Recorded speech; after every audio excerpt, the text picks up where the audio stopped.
offensively? Well, on offense this year, and I'm going to give credit to Terry Benham, he said control the tempo, and I agree with him. Greenwood is the type team that if your offense doesn't have successful drives, those kind of drives that, chew up a little bit of clock, Greenwood will absolutely wear out your defense. So the offense has got to do a good job of controlling the tempo. On defense, we've got to set the tone right out of the gate. When our defense gets on the field, we've got to be the most aggressive team on the field every time, because Greenwood's going to play hard, but these boys from Benton need to let these guys from Greenwood know, hey, we're here to win this football game, and we're going to play smash mouth football. Luis Morales has it teed up to kick off for Greenwood. The Bulldogs are in all blue tonight with a little bit of pink, a lot of pink out there on the field tonight in the uniforms. Greenwood, blue helmet, blue jersey, blue pants. The Panthers in white pants, white jerseys, that awesome maroon helmet, and a lot of pink that TJ White is taped up around the wrists and ankles tonight of the Panthers. As Morales puts his foot into it, kickoff is high, and it's going to be bobbled. And the return over the 20, that's Andre Lane over the 25 to the 26-yard line, and we'll see Garrett Brown and the Panther offense to open this ball game against that Greenwood defense. Starters tonight for Benton offensively: Garrett Davis, Walker Davis, Kobe Reeves, Justin Walker, and David Hassman up front. Casey Johnson, the running back. The receivers are Cameron Harris, Andre Lane, Trevor Standridge, and Jordan Parham.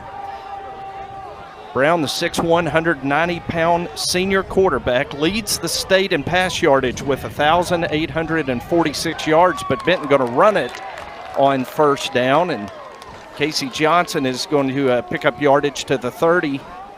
Second down, Panthers. What I liked about that play right there is Casey Johnson hit the hole like he did last year. No delay. Panthers quick to the line. And unable to hold on to it, Jordan Parham. It's incomplete. Third down, Panthers is put onto that one. Well, it looked like Colt Owenby, the Greenwood defensive end. They've obviously watched film on us, and they know to slide that end out a little bit for that slant route. I don't know that he got a hand on it, but he sure got in the way of either the receiver seeing the ball or maybe Garrett Brown. I don't know. It looked like he hit him right in the chest, so I think he did a good job of throwing it. Can have drops in the number 1 versus number 2 matchup on third down. Brown pumps, steps up in the pocket, now releases it, and kind of into no man's land there as Johnson and Harris were out there. And it'll be a fourth down, Panthers, and a 3-and-out to open the ball game. Carson Buchanan on to punt, averages 42.2 yards a punt. We need Carson to boom one right here. Yeah, not the offensive start that Benton needed tonight. It really didn't want to start with a 3-and-out. Would have loved to see us extend this drive a little bit. Carson awaits a snap, gets it, puts his foot into it. Boy, a booming punt by Buchanan drives Jasna all the way back to the 30-yard line. He's coming near side, gets a block over the 40, reverses his field. He's at the 45 where Kane Simmons brings him down, and that's where the Bulldogs will put it in play. Tonight's first down brought to you by Jones Heat and Air, the red truck guys. Jones Heat and Air. And as winter is upon us, Dio, maybe time to call Jones and get that heater service. Yeah, probably a good idea, because right now I know if I turn mine on, I'd probably get that burnt dust smell.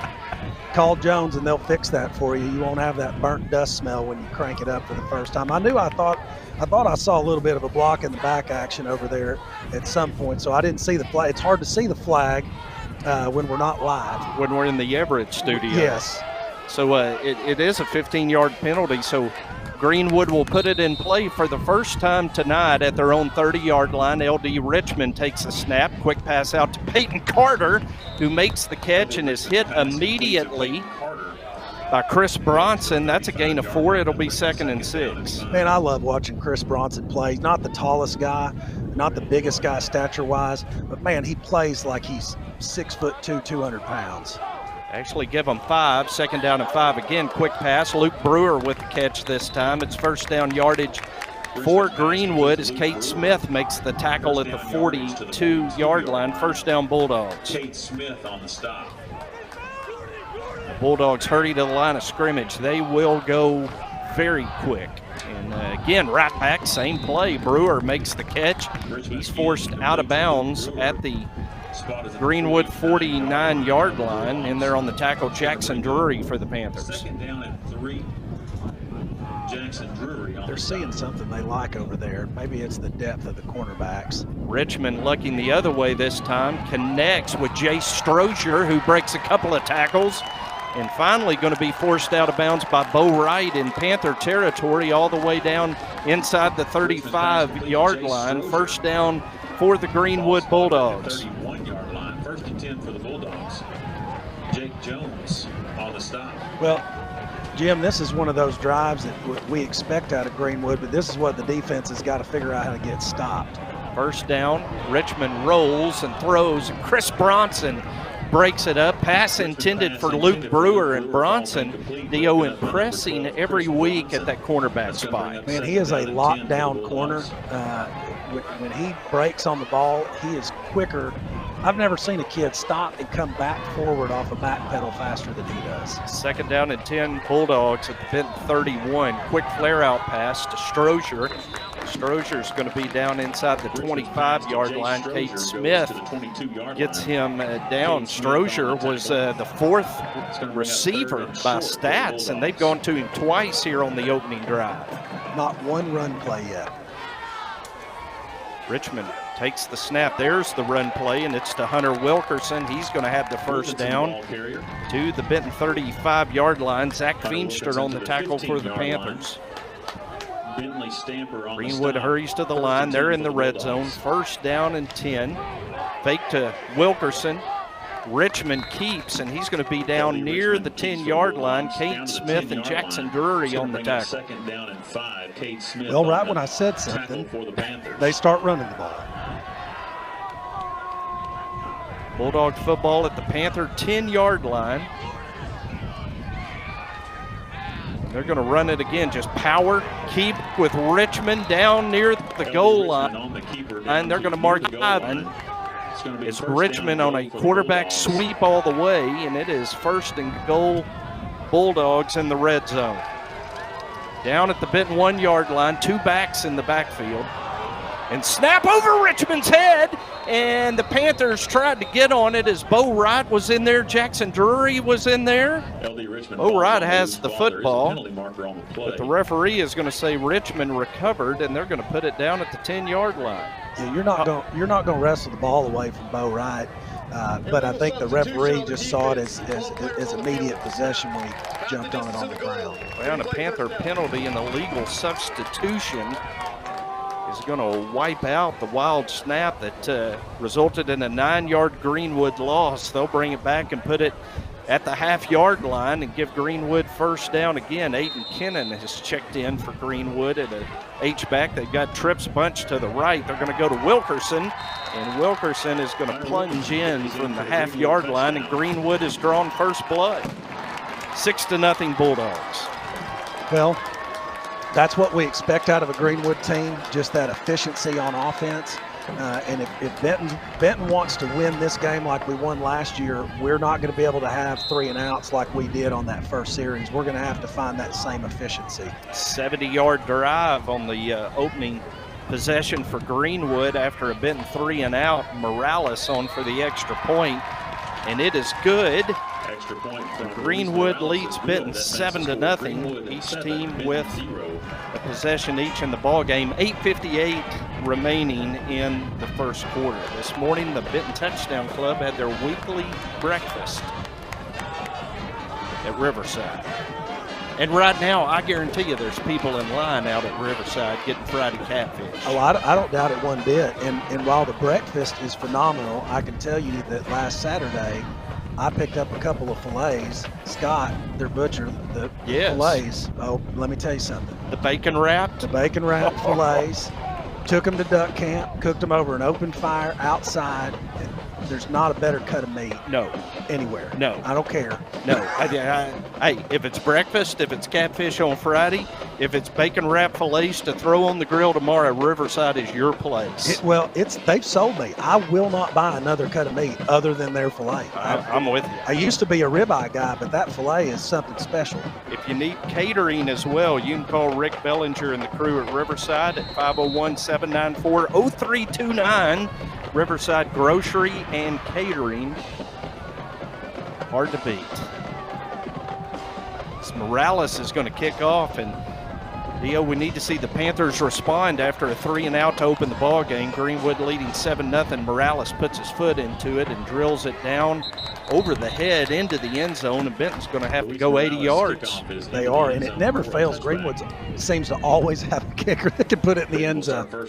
They must have a pretty good soccer program, because it seems like they've always got a really good kicker. And Benton's had a really good kicker for the last several years. I always attribute that to the soccer program, because most of those guys also play soccer. I hear an amen from Terry Benham somewhere. First down and 10 Panthers at their own 20-yard line.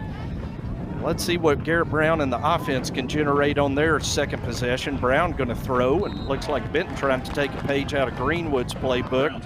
Tried to go with the quick pass to Trevor Standridge. It was low, incomplete, and it'll be 2nd and 10. Well, the way Greenwood plays their cornerbacks, and they move their coverages, they'll shift their guys around and show different looks. They make it really difficult to throw those passes out on the edge. 2 men down for Greenwood. They've moved Hannah from defensive end to middle linebacker, have Gill, the other linebacker, lined up at a stand-up end this time. On second down, fake to Johnson, quick out to Andre Lane. Gets a good block, and Andre's got the first down before he's pushed out of bounds by Jaden Jasna.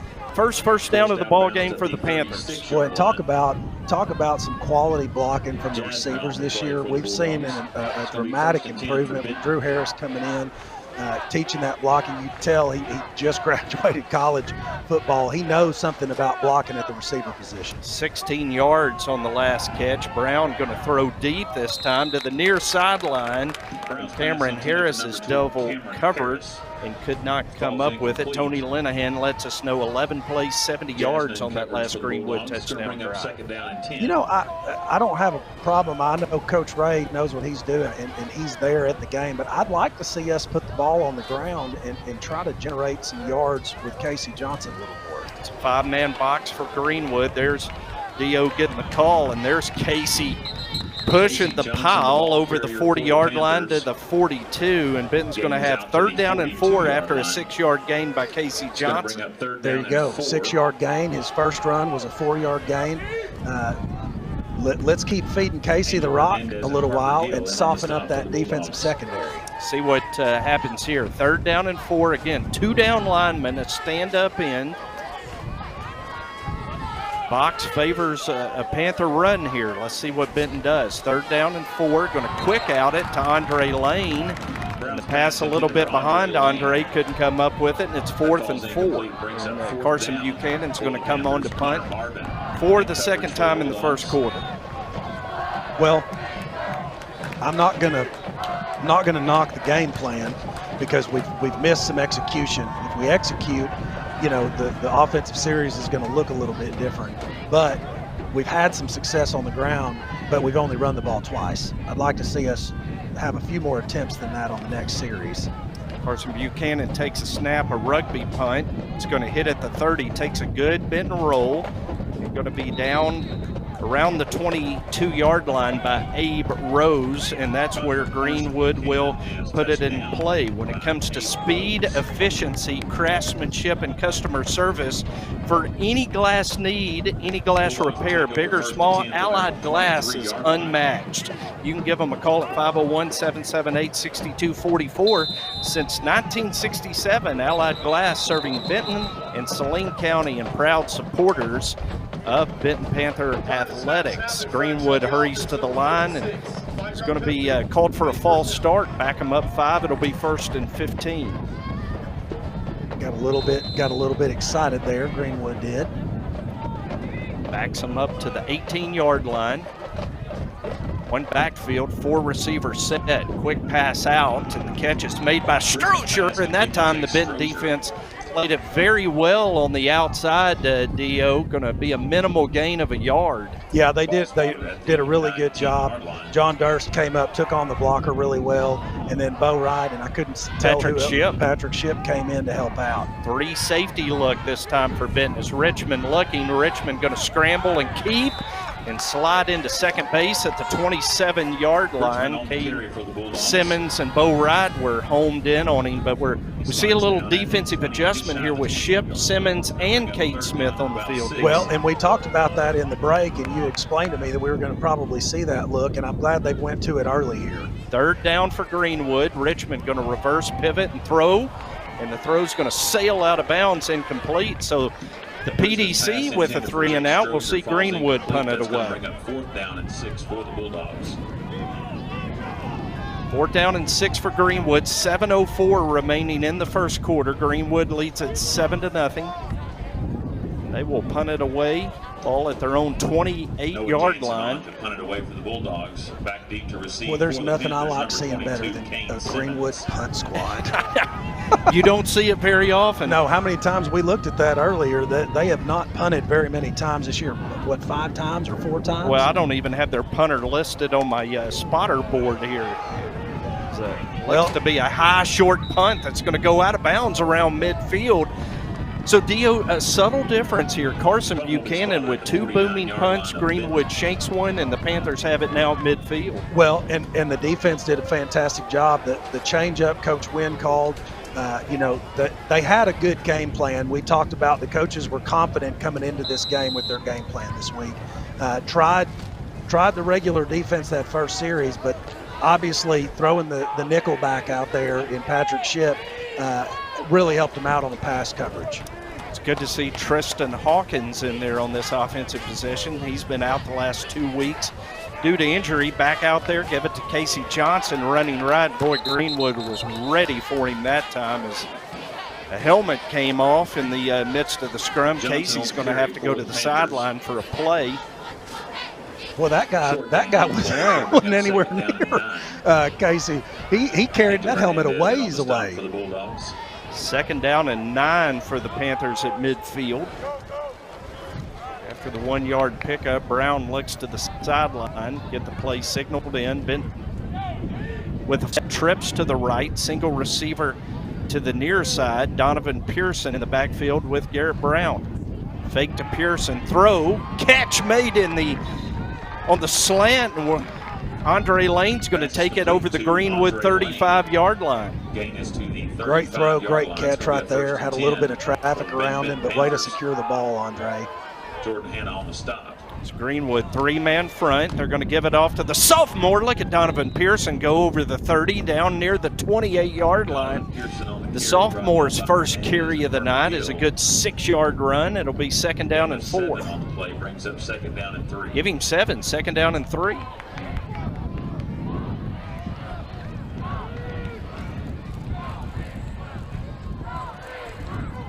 Again, Greenwood just showing 3-man on the line. Brown going to air it out to the end zone to Cameron Harris. What a pass. That's a touchdown. Brown's pass complete to Cameron Call him down short. It was pretty close. That looked like a touchdown from the Everett Buick GMC studio. Yeah, they called it a touchdown. That was a heck of a throw. That's kind of a back shoulder. That was a back shoulder throw, but not necessarily meant to be. But Cameron did a good job of adjusting his body and catching it away from the defender. Matt, we need the camera down on the referees. Thank you. They did give him a touchdown. Brian Araujo on for the PAT, and the Panthers had a man in motion on the edge. The extra point is up and good. No penalty flag called, and the Panthers have tied it up 7-7 in the first quarter. Take advantage of the field position, D.O., and able to punch it in with 5:35 to go. Absolutely. You've got to win the field position battle against Greenwood, because like we saw, they were able to go almost 80 yards on that first drive. Benton, playing on a shorter field, was able to have some success, but they did a good job of mixing up the run and the pass, and really Greenwood's the type team that A thank you to the fine you folks can't at put yourself in a Walker's position Gas House where and you Harbor have for to their support throw. of Greenwood 3rd and long, Athletics. that's a deal killer. I mean, especially against a secondary that's as good as they are.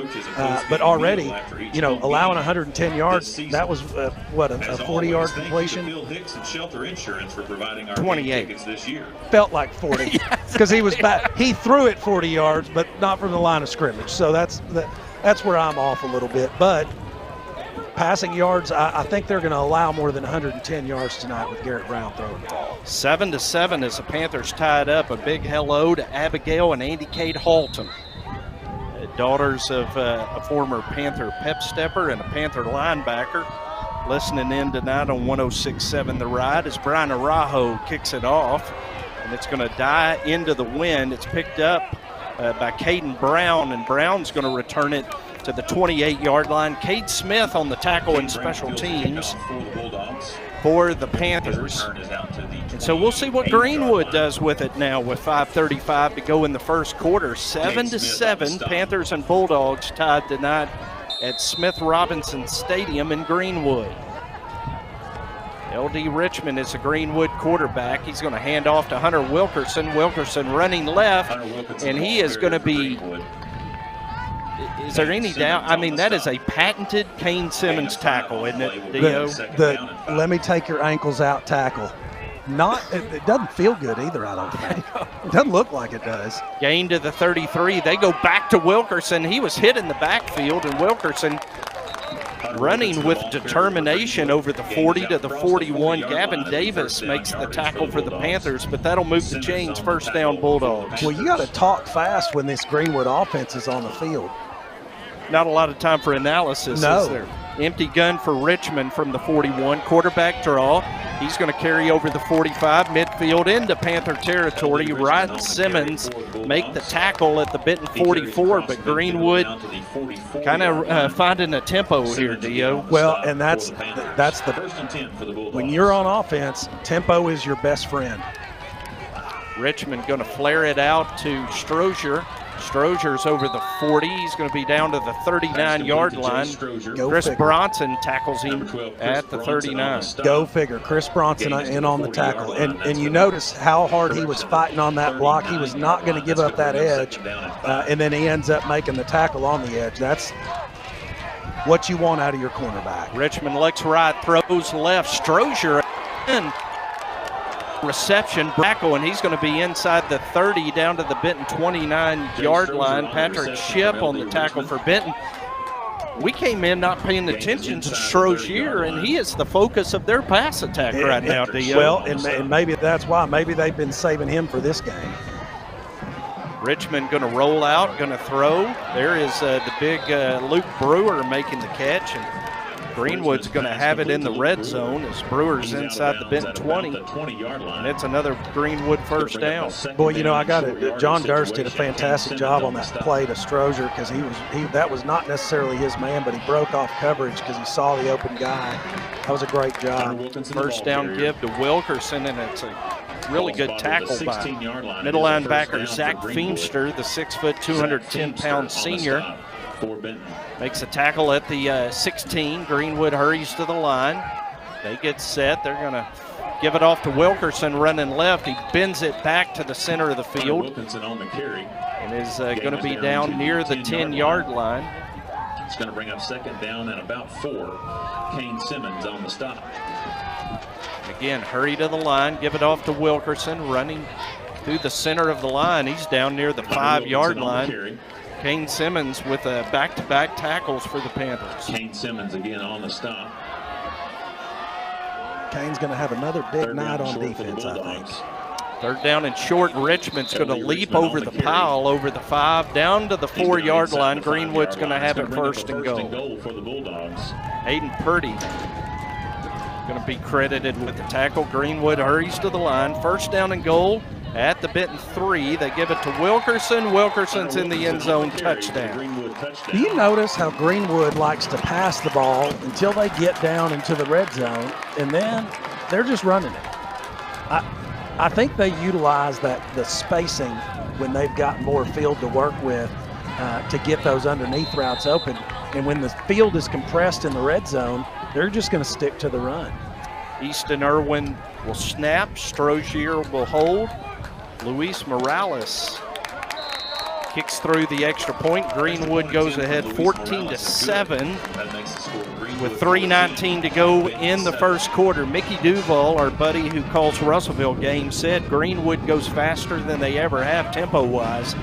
And we can see it in this first quarter, Dio. They are just pedal to the metal offensively. Boy, I tell you what, I mean, if you're on defense, you're not getting a chance. And if Greenwood, for the people at home watching, if Greenwood doesn't sub, they don't have to wait on us. So, and I don't know that they're subbing a lot because I don't see many breaks in the action. So when they don't sub, that means our defense is on the field. And when you get through running as a cornerback or a safety, you may run 35 yards on one play, and then you got to line up and get ready to go again. Without time to catch a breath? Without time to catch a breath. So the turbo tempo on the 2 touchdown drives for Greenwood, very evident in the early going. Greenwood leads at 14-7.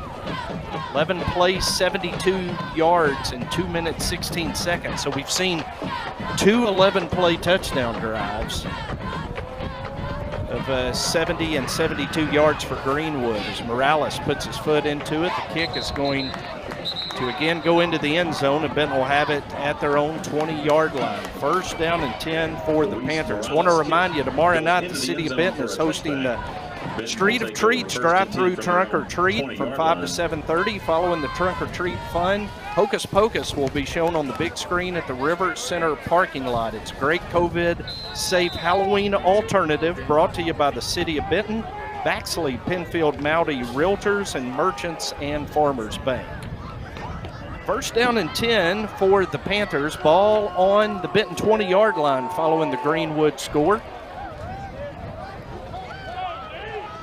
And again, Dio, just 2 down linemen for Greenwood. 1 stand-up end right here. Benton going to fake it and flare it out. Trevor Standridge can't hold on to it. Incomplete. It's second down and 10. Almost looks like Greenwood's trying to bait Benton into running. Well, that's what I was going to say. That's a run-friendly box. That's one of those things where you just gotta man up and run it down their throats when they're doing that. They have moved. We've seen Hannah, number 22, play end the last couple of weeks. He is the middle linebacker tonight. And he's going to be in on that tackle. Well, if the run, Casey Johnson, the 24. Third down and 6 for the Panthers. On the play will bring up 3rd down and 6. Panthers with trips to the near side, single receiver to the far side. Johnson, the lone back in the backfield with quarterback Garrett Brown.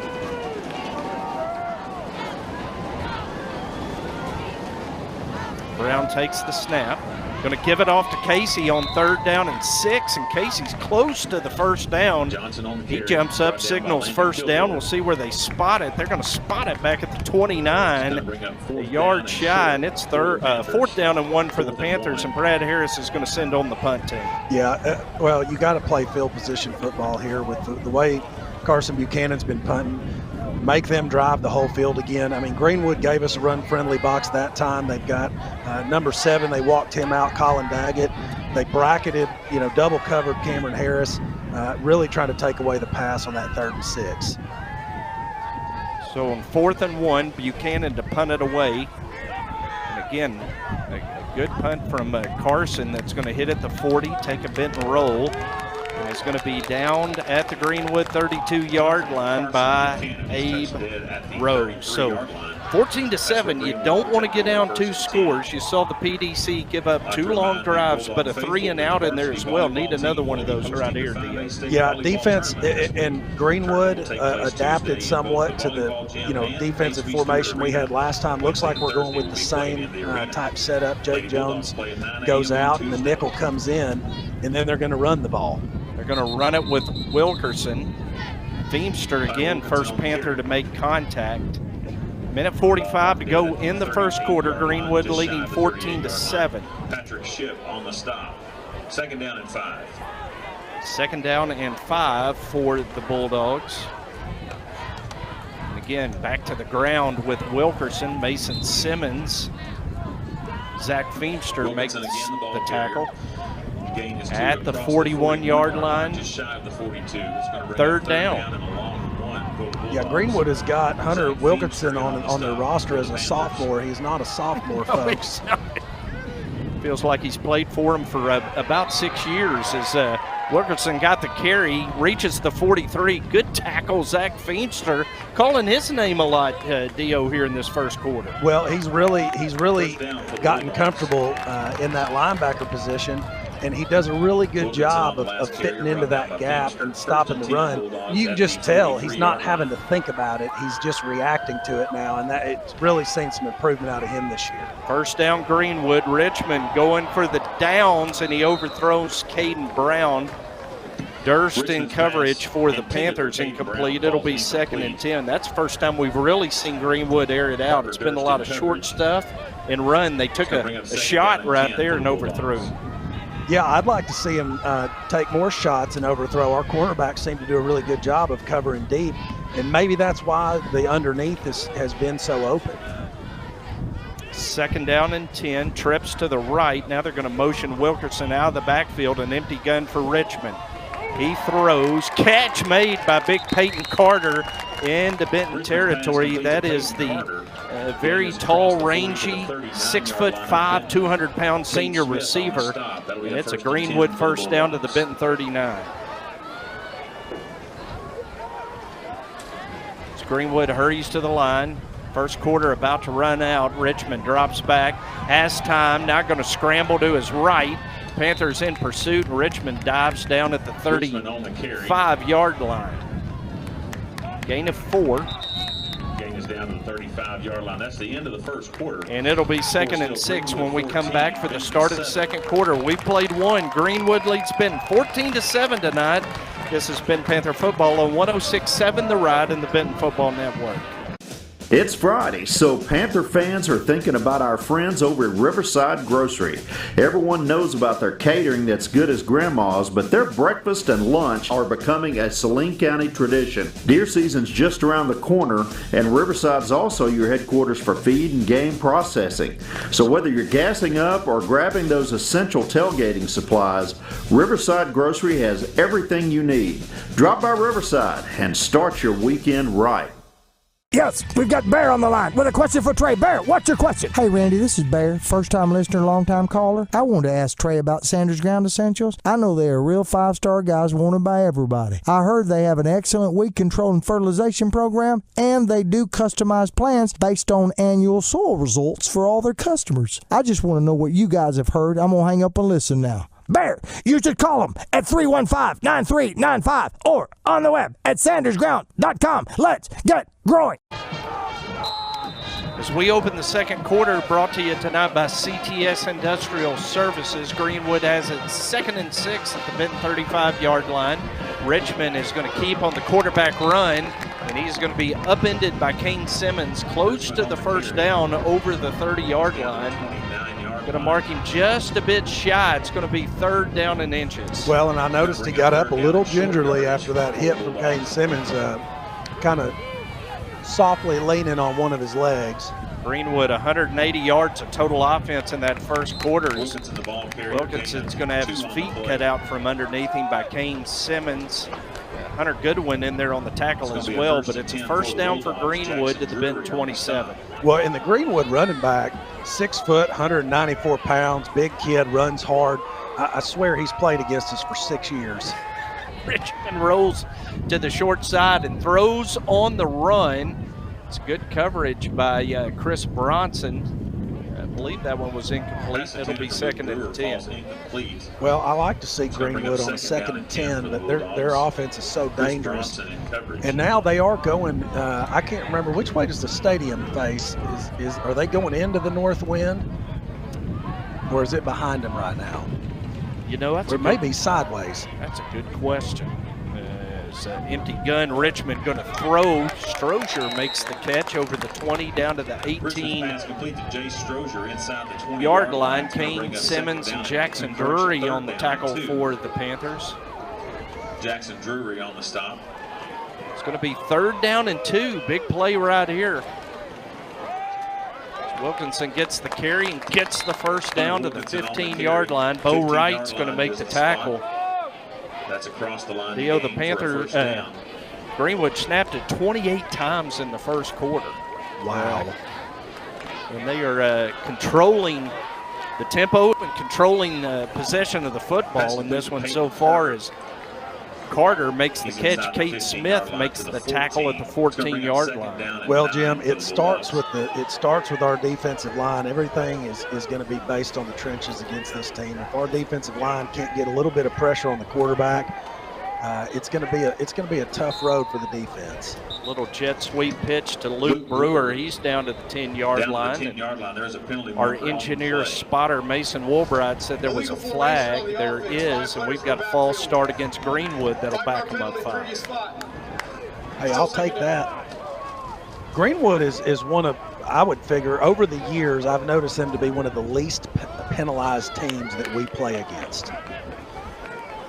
10:36 to go in the first half. Greenwood leads at 14-7. So teams waiting on the officials to sort out the penalty.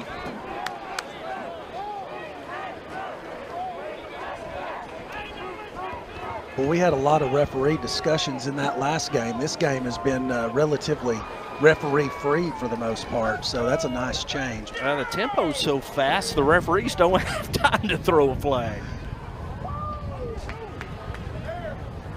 They are going to step off 5 yards against the Bulldogs, put it back at the 19-yard line, and now Chris Young calls a timeout, and he's bending the ear of the officials following that one. Chris Young, in his first year as the head coach of Greenwood, longtime offensive coordinator for Rick Jones, son of legendary Joe Fred Young, longtime head coach at Fort Smith Northside. He's in the UCA Hall of Fame.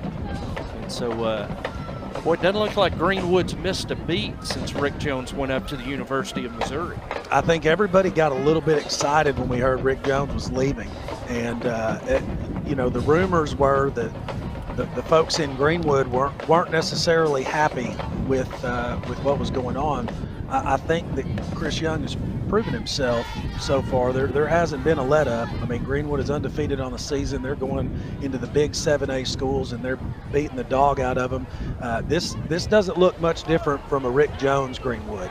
So maybe over the years we'll see a change in the culture, but so far they've maintained the culture brought to Greenwood years ago. Court Harris in his 5th year leading the Panthers, 39 wins, 19 losses. He is 6th all-time in wins in Benton Panther history as a head coach, just 2 wins away from tying legendary Tom Harden, who has a museum named after him. Brad trying to get that 40th win as the head Panther tonight at Greenwood. So 2nd down and 14, a little smoke draw for Wilkinson, breaks a couple of tackles, and he's inside the 5 down to the 3, and Mason says we've got a flag again. There is a penalty marker on the play. Mason's got the best eyes for that flag I've ever seen. And blocking the back against Greenwood, that's going to be a severe penalty as it'll move him back to the 29-yard line. That ball was down to the 3. Wiped out a 17 or 18-yard gain. So Greenwood now looking at 2nd down and 24 as they snap it from their own 20, or from the Panther 29. Richmond throwing it deep this time, looking for the big receiver. Carter was batted away by Cade Smith, but a marker, and probably going to get a pass interference this time against Cade Smith. Yeah, he didn't, and actually I think that was John Durst on the coverage there, but he never turned his head, and in high school, a referee is going to throw the flag regardless, even though technically they don't have to turn and look as long as there's no contact, but there was definitely some contact there along with the no look. Pass interference is going to move it down to the 15-yard line, so we're kind of just going back and forth here penalty-wise. We've had 3 snaps, and we're back to 2nd and 10. Bulldogs at the Benton 15. Empty gun for Richmond. Takes a snap. Looking. Firing high and going up to make the catch and reaching into the end zone with the football is Peyton Carter, the big 6'5" receiver, and the Bulldogs have a 2-score lead. Man, when I saw Peyton Carter's split out and assume that slot position, I just felt like they just tried to go to him before on the deep ball. He's such a matchup problem down low. If you can get him one-on-one with any one of our back-end defenders, he's at least 5 inches taller than anybody we've got back there. Morales' extra point is good, and the Bulldogs take a 21-7 lead with 10:04 remaining in the first half over the Benton Panthers. Brian Eye Care is a primary care optometric physician's clinic that provides comprehensive internal and external ocular health exams. Dr. Brian Armstrong, who looked dapper last week as a dad escorting a daughter in the homecoming court, has been honored for 9 consecutive years as a Reader's Choice Best of the Best optometrist in Central Arkansas. Brian Eye Care is located at 2900 Horizon Drive, Suite 15 in Bryant. Brian Eye Care, helping you see eye to eye with your doctors. Freddie, you need to get fired up back there. It's the first time Freddie's been able to watch the Panthers this year. And we need to stop these guys? Okay. Freddie says we need to stop them. I'm with him. First thing we need to do, Dio, is get a good return and get the offense on the field for a while. That defense has been out there entirely too long. Well, and that's exactly what Terry was talking about with his key to victory for the offense is control the tempo, and our offense has not controlled the tempo at all tonight. Morales' kick is high. It's going to be fielded. Donovan Pearson is going to return it to the 27-yard line, and an enthusiastic bunch of Bulldogs make the tackle right there. And boy, it's time for the Benton offense to follow Terry's key to victory and control the tempo. Hold on to the football for a while. We need a time-consuming drive and let the defense catch their breath. Benton has it 1st and 10 at their own 27. Freddie, you have a lot of fans. I just got a text from Craig Parker. He's watched the game. He said tell you hi. Everybody loves Freddie. Nice Casey move, Johnson, Casey. nice move. Puts his hand in the ground over the 30 to the 31-yard line. A lot of athleticism on display on that run by Casey. Man, there was, and I feel like if he would have been able to get his hand down and pop back up, he would have went for several more yards. Second down and 6 at 31.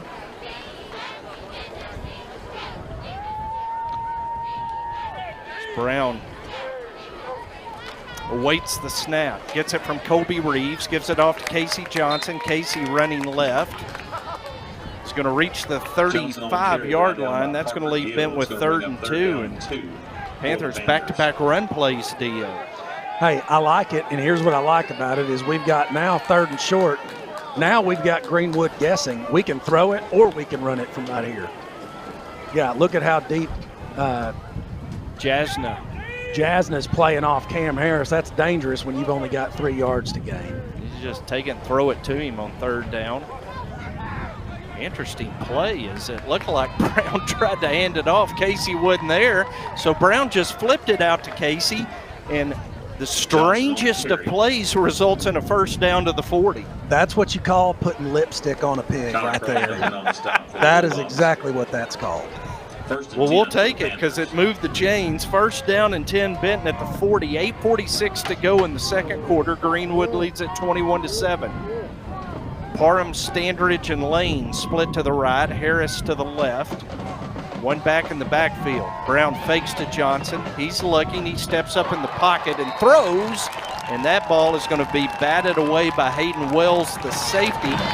Intended for Trevor Standridge, incomplete. It'll be 2nd and 10. Well, I just got a note from Morgan Garrett. She reminded us our junior high cross-country Panthers, they've got their final meet in Cabot tomorrow. I know they've had a good season. They're looking forward to that. So wish those guys well tomorrow. Should be a good day to run. Hopefully this rain will be out of here. Yeah, that was a great play by Garrett Brown, stepping up into the pocket like that, but that was good coverage on the back end by Greenwood. Second down, give off to Casey. Running room along the Benton sideline, over midfield, down inside the 45. They mark him out at the 43, 17 yards on that carry. And Dio Benton's finding something on the ground there. Yes, they are, and Casey needs to turn into that, as we used to like to say, that rolling block of butcher knives. That's what you want out of him right there, because nobody wants to grab hold of that. Commentary coming in from Mount Nebo tonight. Yes. First down at 10. Panthers at the Greenwood 43. Casey a little tentative that time as he didn't have any room to run. Tyler Crosno, the defensive end, drops him at the line of scrimmage. That was not a rolling block. It was not. That was definitely not. Second down at 10, Benton at the Greenwood 43. Greenwood leads at 21-7, but the Panthers are on the move. Second down and 10. So they're going to motion Lane to the near side. That puts 3 receivers over here. Brown looks that way, throws Lane in the slot, makes the catch, and he's going to be all the way down to the Greenwood 22 to Andre Lane before he's tackled by Colt Owenby. Well, he was a shirt tail away. He was a shirt tail away from breaking that one. Was there a penalty? And a penalty is going to wipe out the play. We didn't see the umpire, though, picked up the flag, and got to believe Benton got busted for a hold there, Dio. Yeah, I would think that where that came, that had to be a holding call. So they'll move it back to the 48-yard line. It's second down and 15. Following the hold that wiped out a great pitch and catch to Andre. Actually, it was a 5-yard penalty. I bet it was a legal motion. So in second and 15, they're going to give it to Casey running short side again. And Casey is going to be out of bounds around the 40-yard line. Panthers running into that short side, and Casey's finding running room. Dio picks up 8 on that one. Give him the rock. Keep feeding him the rock. So third down and 7 for the Panthers. Trips bunch to the left. Cameron Harris is the lone receiver out here to the right. Johnson to the right of quarterback Brown. There's that little awkward looking pitch play again. Casey around the 35. Hannah's going to make the tackle at the 35-yard line. It's going to leave Benton with 4th down and 2 at the Greenwood 35. Well, you're in their territory. You're down 2 scores. You go for it here, in my opinion. And apparently Coach Harris and Coach Reyes. So 4th down, Parham is the H-back. You got a run-friendly box. Set up behind left tackle Garrett Davis. Now Johnson skipped to the left of Garrett Brown. Going to throw it on 4th and 2 to Trevor Standridge, who has the first down to the Greenwood 25-yard line against a run-friendly box. Dio, good blocking outside, and Standridge gets the first down, and now Benton going up tempo. I feel like Justin Ray just did a little riverboat gambling right there. Casey gets the first down carry. He's going to pick up 3 yards. Jordan Hanna, going to bring up second down. The backbone of the Greenwood defense, makes the tackle. Benton has it at the Greenwood 22, trailing 21-7. 6:11 to go in the second quarter. Again, Parham, the H-back, set to the left. Johnson going to set to the left, and now going to move to the right. He's in the right side car. Now he's motioned out of there. Brown from an empty gun now throws back to Standridge, who gets a block on the outside by Andre Lane. Brown's pass complete to Standridge. He's going to be down to the 16-yard line. Going to be a yard shy. 3rd down and 1 Panthers at the Greenwood 16. Well, I like this. I like this down and distance for taking a shot in the end zone. If you can get Cam Harris one-on-one, I have a feeling he's probably double-teamed. Going to give it to Casey. Casey's got the first down to the 13-yard line. Coming up to make the tackle, Connor Marvin. Connor Marvin excited about the tackle he just administered. Yeah, he forgot that we got the first down, I think, but he laid a good lick, so he was proud of himself for that. First down and 10, Benton at the Greenwood 13-yard line. As Panthers move left to right here in the second quarter, trailing 21-7. 5 minutes to go in the second quarter. So it's been the drive the Panthers needed to eat up some clock and get the defense a rest. Going to run to the left this time, and Casey, following Justin Walker, is down to the 11-yard line. They threw a flag. They threw a flag on our buddy Connor Marvin. He was flapping his gums a little bit. You could tell just by his hand motions. Can't have that. I guarantee you he's coming out of the game. Greenwood's not going to put up with that. The play was over on sportsmanlike conduct on the defense, number 35. Half the distance. Sportsmanlike conduct against Marvin, and Benton going to pick up free yardage just from a lack of discipline. Which is very un-Greenwood-like, and you notice he's not out there right now. He's been subbed out, and he's probably having a pleasant conversation with his coach.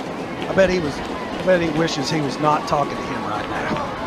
First down and goal, Panthers at the Greenwood 5-yard line. Jamarius Morgan is checked into the backfield for Benton on first down and goal.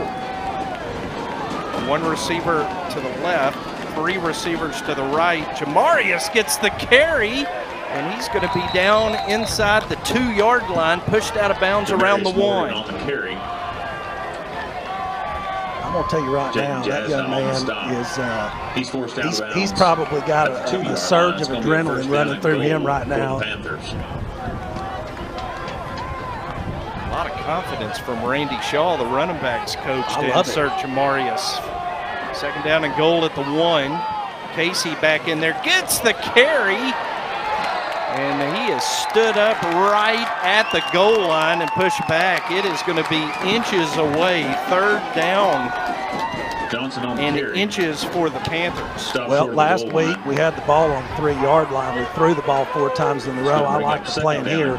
Let's run it down their throats 4 times. Correction, second down and goal. Give it to Casey, and Casey's in the end zone. Touchdown, Casey Johnson, and the Panthers have cut the Greenwood lead to 21-13. Theo, that was the drive the Panthers needed offensively and defensively. Yeah, defense needed a break. Offense needed to establish that ground game like Coach Harris talked about. Terry was spot on. When the offense can get some control the tempo, that's going to help us win this football game. Garrett Davis snaps, Tim Kellum holds, and Brian Arajo puts through the extra point. It is Greenwood 21, Benton 14 with 3:24 remaining in this first half here tonight. Let's break down the Greenwood drives real quick. 16 plays, 11 plays, 11 plays, and a 3-and-out. I mean, Greenwood has 3 touchdown drives that consume 38 snaps. They are on pace to have almost, what is that, 100, something like that, based on the first quarter. That's unbelievable. I mean, Justin Ray, I know his goal. He'd like to try to get 80 plays in a game if he could. So you can imagine, as quick as we go, they're on pace to break 100. That's phenomenal. But the Panthers scoring drive, according to Tony Linehan, 17 plays, 73 yards. I like that. So Benton kind of saying what you can do, we can match. Yeah, and we need to have some. We need to have some more of those. A 1-score ball game between these two teams is what we expected. It feels a little bit more lopsided right now because they seem to have had a little more success on their drives, and we've kind of sputtered. But getting that ground game established, getting the ball to Casey Johnson or some of your other running backs as we saw, and let's move the ball downfield like that. Brian Arajo will kick off for the Panthers as he approaches it, puts a foot into it. It's a low-line drive kick that lands in the end zone.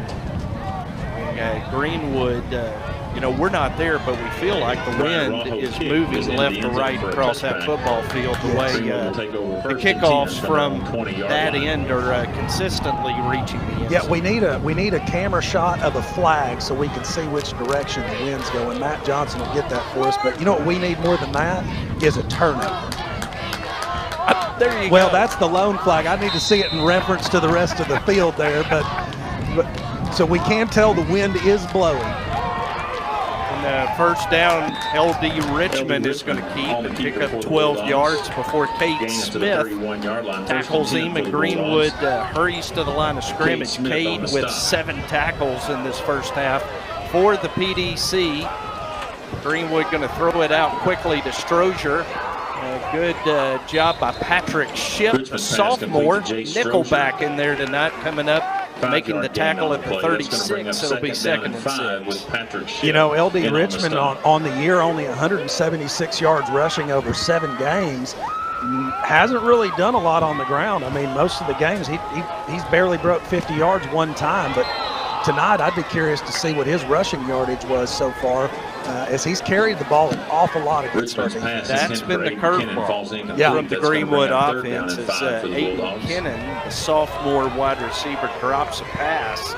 And now it's 3rd down. This is big play. Panther defense need to make a stop right here. Justin Walker in there at nose man, bearing down. Richmond is going to keep, and Richmond, for Pete's sake, has a 1st down up to midfield. No, into Benton territory to the 48.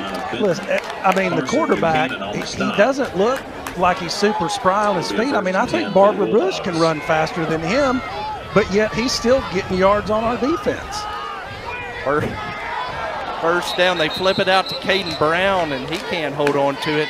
Now, that's the guy that we thought coming into the ballgame would be their focal point. That's the first time we've called his name tonight. Yeah, I expected to see him get the ball significantly more than he has. He's a little, who does he remind you of?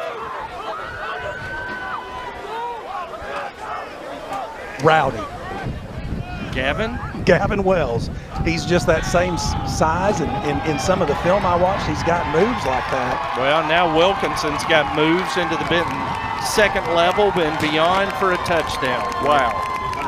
Panthers carved into the lead, and Greenwood answers right back on a Hunter Wilkinson run of 48 yards.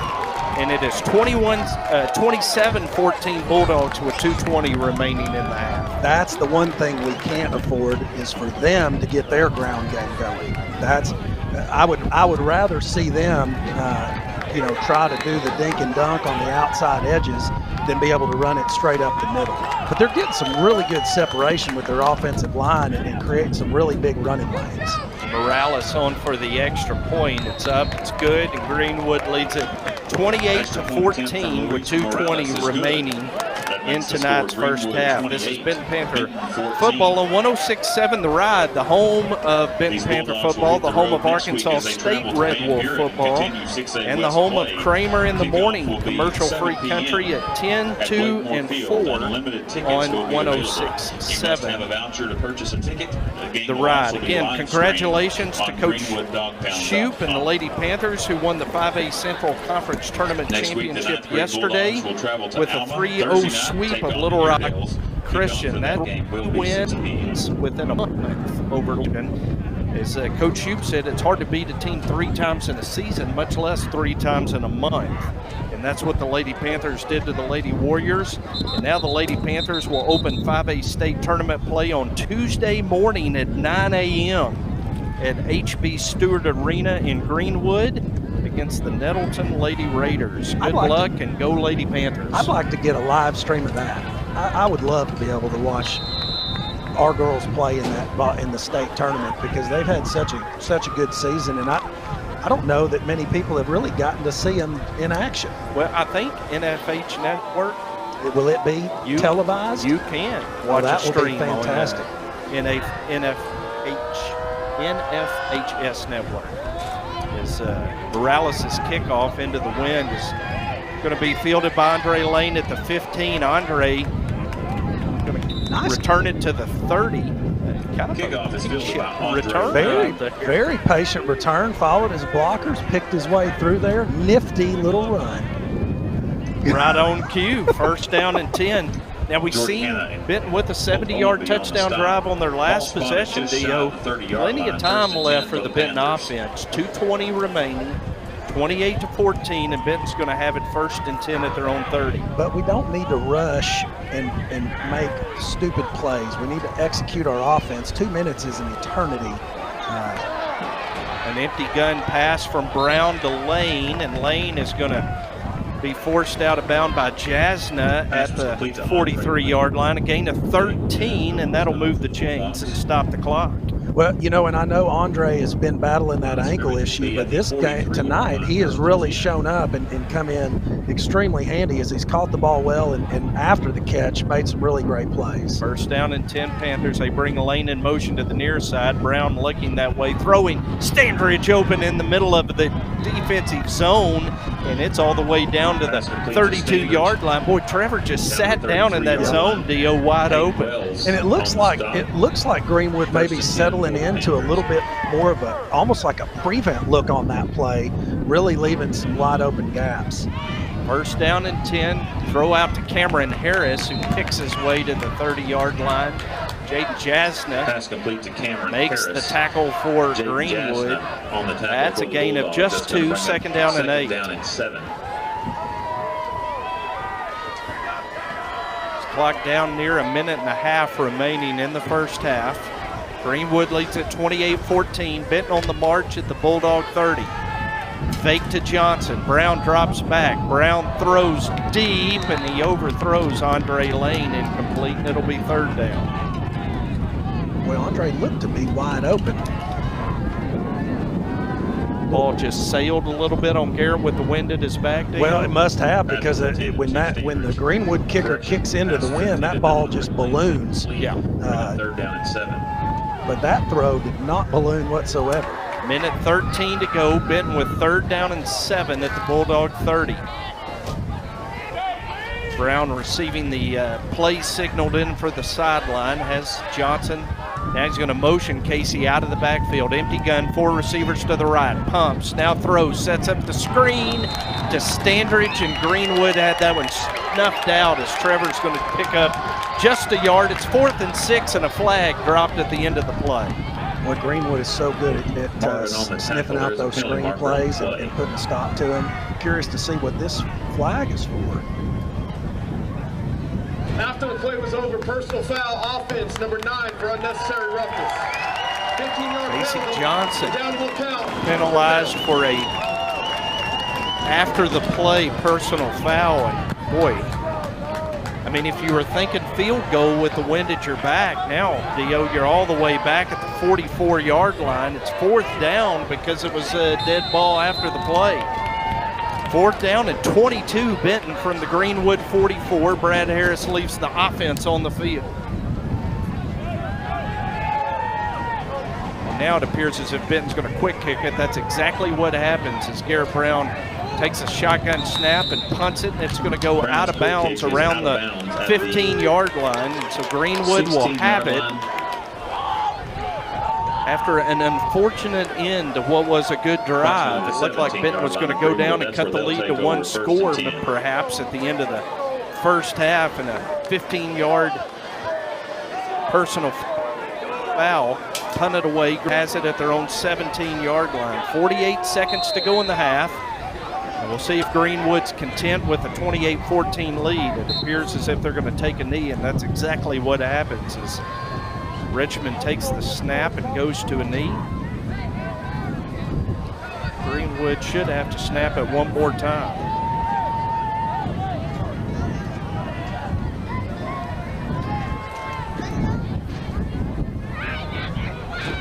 Well, this is a game that I'd really like to be able to do a halftime interview, or coming out of the halftime interview, Coach Harris, to hear what he says.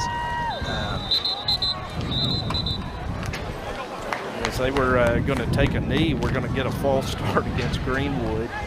Prior to the snap infraction on the offense, 56. 5-yard penalty, replay, second down. What's the halftime adjustment, though, to these tempo drives that we've seen Greenwood have? Well, that's a really good question, because they adapted. The last series, they started running the ball more, and I think they recognized what we had done by putting the nickel cover in there. And without having Jake Jones in there, you're a linebacker short, which opens up the middle of the field for that run game. So we're going to have to make some sort of adjustment and maybe play that nickel coverage, which it's so hard to sub against them. Whatever you start with, you almost have to be ready to go with the entire series. So it's not like you can sub the nickel in on a passing down, because first off, they'll pass on any down. But B, if you can't sub, you can't sub. So I don't know. I'm glad Coach Harris gets paid to be the coach and not me. So we're sure Brad and Bobby Wynn and that staff will have some adjustments for the second half. Greenwood leads it tonight at halftime, 28-14 over the Benton Panthers. We're going to take a break and come back with the Hamilton Family Dentistry halftime show. This is Greenwood. This is Benton Panther football on 106.7 The Ride and the Benton Football Network.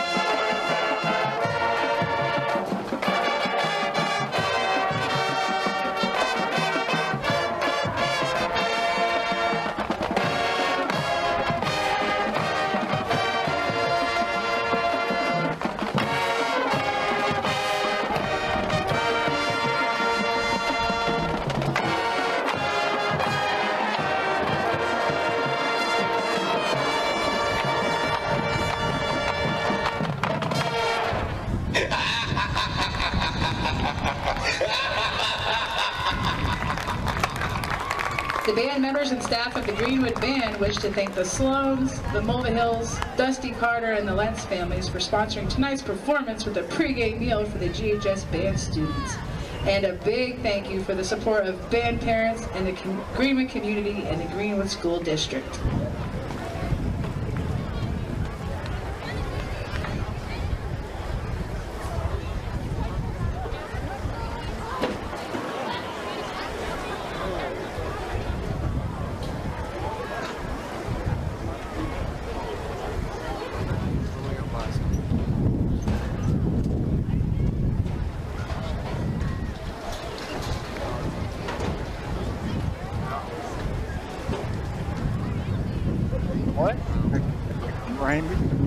And now to honor our band members from the class of 2021. You still think positive about the second half, right? First up, Paige Bader. She is the daughter of Nicole and Chris regardless Bader. of what happens, one of the best parts of tonight is Sarah Freddie Bashirs, Reinhardt is daughter watching of Greg his and favorite Amy team Bashirs. Emily Chavez, the daughter of Nicole and Steve Chavez. Alexis Clifford, daughter of Tara Clifford. Stats that we can break down here at halftime. Sage Greenwood leads Colburn, Benton daughter of Jamie 28-14 Colburn tonight. and Dusty Carter. This is the Hamilton Family Dental halftime show of Ashley Benton Panther football on Collins, 106.7 The and Ride Kim and the Collins. Benton Football Network. Ready to provide dental care for your family. From your newborn baby Zoe to your great-grandparents, we see them all. daughter of Give Shannon us a call Lewis, at Scott Evans, and Richard 653-2422 Lewis. or come visit us at 2422 Spring Hill Road. Lily Gish, daughter of Arvel and Linda Gish.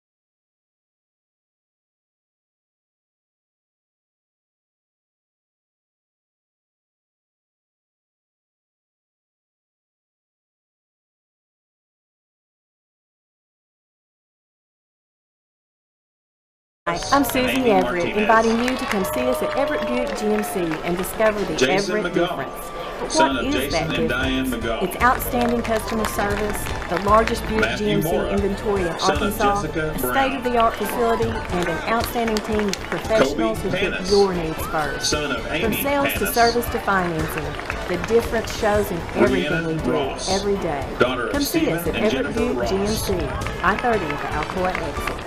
Congo Fireplace and Patio has been Benton's go-to place for all your hearth needs since 1920. Stop by now and see over 20 live burning displays. With the South's largest collection of gas logs, gas inserts, and wood-burning stoves, Congo has what you need to heat your home this winter. Get any accessory you need for your fireplace and stove in one place. Plus, see the largest selection of pellet stoves. With over 90 years of combined sales and service, there's no other place to shop. CTS Services is a Saline County-owned company that specializes in industrial cleaning, vacuum truck services, waste disposal, and coronavirus disinfection services. If you are facing the need to disinfect your offices or your place of business due to COVID-19, give CTS Services a call at 501-778-4535 or visit their website at www.ctsindservices.com. You ready for this? Home field advantage is such a huge deal in football, and I think it's a huge deal in the mortgage world too.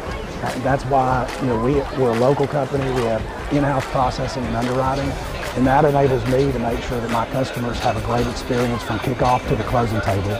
And that's just what we want to do, is give them a great experience. With Cornerstone Home Lending, you'll always have the home field advantage. Text DIO to 36260 to get started today. Check out the out-of-town scoreboard. Bryant leads Cabot at halftime 35-7. Joe T. Robinson leads Bauxite 38-3. Nashville Scrappers lead Harmony Grove tonight 21-0, and Glen Rose is in a battle with Center Point tonight 7-0 at halftime. In the conference, Lake Hamilton leads Van Buren 31-7 at halftime. So that's going to be a confident Lake Hamilton team that comes to town next week. Appears as if they will remain unbeaten. Mountain Home leads Siloam Springs 21-0 at halftime, and my sister is watching Bentonville and Rogers. She sent me a text, said, look at that score. It is 53-21 in the second quarter. They combined for 65 points in the first quarter alone. Wow. We thought we saw a lot of offense in the first half, Dio. They're really putting on a show up in Bentonville. Halftime numbers, 299 total yards for Greenwood, 199 for Benton. Almost 500 yards of offense out of both teams combined. But what stands out to me is Benton with 10 first downs, Greenwood with 17. And that really is to me, that's the tail of the tape.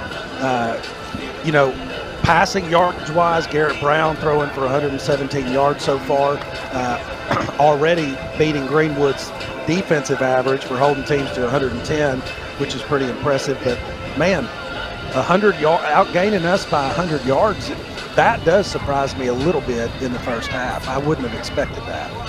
Greenwood was 4 of 5 on third downs in that first half. Benton 2 of 6 in third downs. Bulldogs snapped it 43 times, Benton 36. Benton with a 2-minute time of possession advantage. So you can see that, one of the keys to the game was controlling the tempo. And I think you've got to say Greenwood controlled it in that first half. They did, except for the one drive, the 17-play drive, where we focused more on the run in that drive and had the most success. That's the way that we're going to beat Greenwood. We're not going to beat Greenwood the way that we were able to beat your Mountain Home and your Siloam Springs, throwing the ball all over the place. That defensive secondary is locked down. They are shutting that down almost every time. So got to improve on the ground. Casey, 17 carries for 73 yards in the first half. Had a touchdown, but again, Dio, like you pointed out in the pregame, Casey just not able to break that long run. His longest run of the first half, 17 yards. Yeah, and that's what's so surprising to me. I know he's not slow. He's gotten faster since he was a sophomore, but yet defense is doing a better job of corralling him and figuring out how to get him onto the ground. That was something that we talked about last year. He was so difficult to tackle. That was really the biggest thing about him, is he would never, the first man there never got him on the ground. Not so this year. Trevor Standridge led Benton receivers, 4 catches, 41 yards. in the first half. Andre Lane had 3 catches for 44 yards. Cameron Harris just 2 catches for 32 yards. Don't see anything out of the Y position there, Jordan Parham or Tristan Hawkins. And Jordan Parham's really been the weapon the last couple of weeks in the pass game. Well, and they tried to go to Jordan on the very first play. That was the play that hit him right in the chest and ended up on the ground. And I don't think they've called his number again since then. I haven't seen him drop anymore, and I haven't seen him target him either. As we look at the tackle chart defensively for Benton at halftime, Kane Simmons leading the way with 8 tackles. Cade Smith with 7 tackles. What stands out to you about Simmons and Smith being your leading tacklers? Their position, not linebacker or defensive tackle. Yeah, that's what you want to see. So you got your 2 leading tacklers in the back end. Zach Feimster did have 5 tackles for the Panthers, and the sophomore nickelback Patrick Shipp, good first half, 4 tackles for him. Well, that was a great game plan to bring in, somebody in that nickel position to add another defensive back into the mix.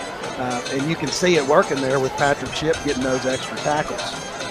But I think Greenwood is starting to take advantage because there's a size differential there. Taking Jake Jones out, who's been, he doesn't play like a sophomore. He's played really well this year. And so not having him on the field really takes away from your run support. We're going to take one more break here in the Hamilton Family Dentistry halftime show and come back with the start of the second half of Benton Panther football on 106.7 The Ride and the Benton Football Network. Any lasting structure begins with a good blueprint, and every good blueprint must be designed specifically for the people it serves. The Benton Event Center, Riverside Park, and the new Boys and Girls Club, all designed by the professional architects at Black, Corley, Owens, and Hughes. They understand the Benton community and are a major part of our economic success. Proud sponsors of Benton Panther football and valued partners for our community. Any lasting structure begins with a good blueprint, and every good blueprint must be designed specifically for the people it serves. The Benton Event Center, Riverside Park, and the new Boys and Girls Club, all designed by the professional architects at Black, Corley, Owens, and Hughes. They understand the Benton community and are a major part of our economic success. Proud sponsors of Benton Panther football and valued partners for our community. It's Friday, so Panther fans are thinking about our friends over at Riverside Grocery. Everyone knows about their catering that's good as grandma's, but their breakfast and lunch are becoming a Saline County tradition. Deer season's just around the corner, and Riverside's also your headquarters for feed and game processing. So whether you're gassing up or grabbing those essential tailgating supplies, Riverside Grocery has everything you need. Drop by Riverside and start your weekend right. Springdale Harbor 14, Fort Smith. Get ready for the start of the second half. Want to remind you that Farmers Bank and Trust will be opening a new full-service office in Benton Bryant in the very near future. It'll be located on Highway 5 across from the new Encore Heart Hospital. Kent McClure will serve as the market president. Also at Farmers Bank and Trust, proud sponsors of Benton Panther football. Theo Greenwood's going to receive the second half kickoff, and it's kind of a dangerous spot here. You're down 2 scores. Greenwood's going to get the ball. What do we need to see from the Panthers here in the first 5 minutes? Oh, well, hopefully the defense doesn't have to be on the field for 5 minutes. That would be good, and not because Greenwood scores quickly, but because we get them in a 3 and out and get them off the field. We've got to have a stop here. 2 scores is a pretty big deficit against a Greenwood Bulldog team. 3 scores against that defense, you're going to struggle. So we'll see what adjustments the teams have made at halftime. I will tell you, the one big curveball coming into this is we expected Caden Brown to be the focus of the Greenwood pass game. He has not been. We never expected LD Richmond to run the football like he did in that first half. Greenwood's thrown a lot of curves, and that gives Brad Harris and Bobby Wynn a lot of challenges in adjusting to the second half. Yeah, well, and I wouldn't be surprised to see them assign one of the linebackers, maybe as a spy to the quarterback a little bit, or have have a defensive end kind of shadow and not try to come upfield, but try to stay put so that they can attack that quarterback if he tries to run with it. They've done a lot of draw plays, and then the quarterback has just made stuff happen on his own as well. So Brian Araujo will kick off into the wind to start the second half. Jasna and Brown back deep for Greenwood. There is Araujo's kick. It is fielded on the run by Caden Brown. And Caden Brown is going to be tackled at the 26-yard line. And again, the Panther kick coverage this year has been outstanding. I'm going to tell you what. This is the second year in a row we've talked about that. Last year, our kick coverage was phenomenal, seemingly all year. On the kickoff, Andrew Armstrong made the tackle for Benton. First down and 10 for Greenwood at their own 28-yard line. Richmond going to set up the screen to Brewer, and Brewer's over the 35, going to be very close to a first down as there is a play we didn't see in the first half out of Greenwood. A little tunnel screen to Luke Brewer, and he picks up 9 yards. Well, they're going to go ahead and give him the first. First and 10 for the Bulldogs. Move the chains. First down and 10 Greenwood at their own 38-yard line. Richmond hands off to Wilkinson running left. Kane Simmons running the alley, takes his feet out from underneath him at the 44.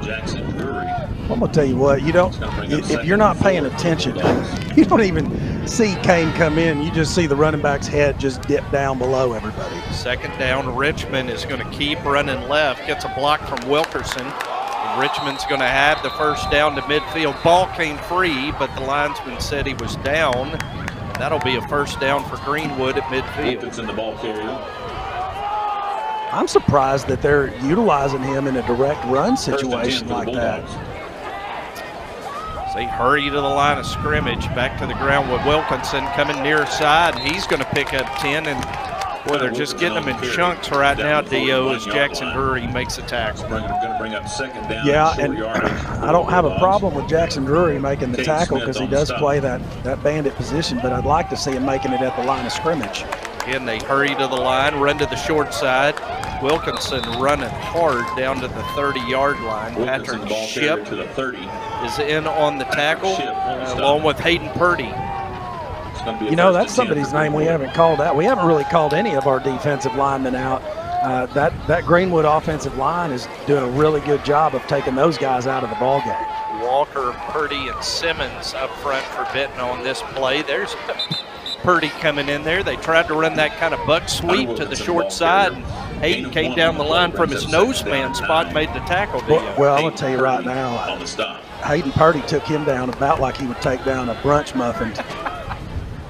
At the 28-yard line, Greenwood hurries to the line of scrimmage on 2nd and 9. Empty gun for Richmond, who looks left, throws left, and the catch is made by Strozier. He's going to be down to the 22-yard line. It's going to be third down and short for the Bulldogs. His gain is to the 22-yard line. 3rd and 2. The only thing scarier than lining up across from Hayden Purdy would be being his dinner plate. Kennan, the sophomore, checks in at H-back. They give to Wilkerson. He's got the first down, and Greenwood is back in the red zone. His gain is inside the 20-yard line to the 18. Down to the 18. I'm glad Cade Smith came up and laid a lick on him, because if he wouldn't have been there, he was going to the house. Greenwood hurries, quick flip out to Kennan. The sophomore makes the catch for Greenwood, and he's going to be down to the 11-yard line. It'll be second down and Durst on the stop. It's going to bring up second down and 4. I'll tell you what, those Greenwood receivers do a good job of blocking. John Durst needs to fall backwards and let the ref see him pulling his jersey, because there's some holding going on out there. And back to the ground to Wilkinson. He's going to be inside the 10, down to the 6-yard line. Down to the 7-yard line. And it's going to be first down and goal for Greenwood. This is not the methodical drive that we needed to occur. No, not at all. So they hurry, give it to Wilkinson again, and Wilkinson's going to be down to the 2. Down to about the 1-yard line. Ship on the stop. Greenwood has taken the opening kickoff of the second half and driven it right down Benton's throat into the end zone. Hunter Wilkinson on the carry for the Greenwood touchdown. And it is now a 20-point lead at 34-14 for the Bulldogs. Well, that's not great. So let's talk about some good news. I don't want to talk about the score right now. Well, I'm gonna let them kick this, and then I've got something to share with everybody. It's great for Panther fans. Morales will kick the extra point as we all await Dio's announcement with bated breath. It's up, it's good. 35-14, Greenwood leads it with 8:48 to go in the third quarter. Here we go. That was what you call a cliffhanger. I was trying to keep everybody in their seats. I admit the volleyball team in the state tournament, and Laura Strickland reached out, and all the games will be live streamed for free on the Benton Volleyball Booster Club Facebook page. Allison and Parker Law Firm. A big thank you to the fine folks at Walters, Gaston, Allison, and Parker for their support of Greenwood Athletics.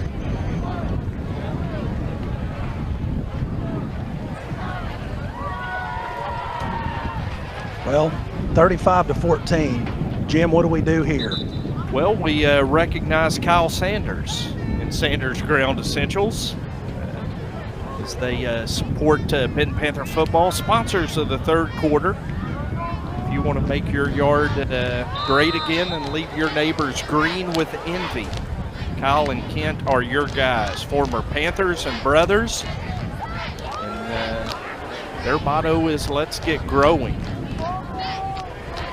We need the Panthers to get going here in the third quarter as Morales' kickoff. Benton trailing 35-14 is going to sail out of bounds. And I'm sure Justin Ray is chomping at the bit to get his offense back out on the field. The ball will be placed at the 35-yard line. Well,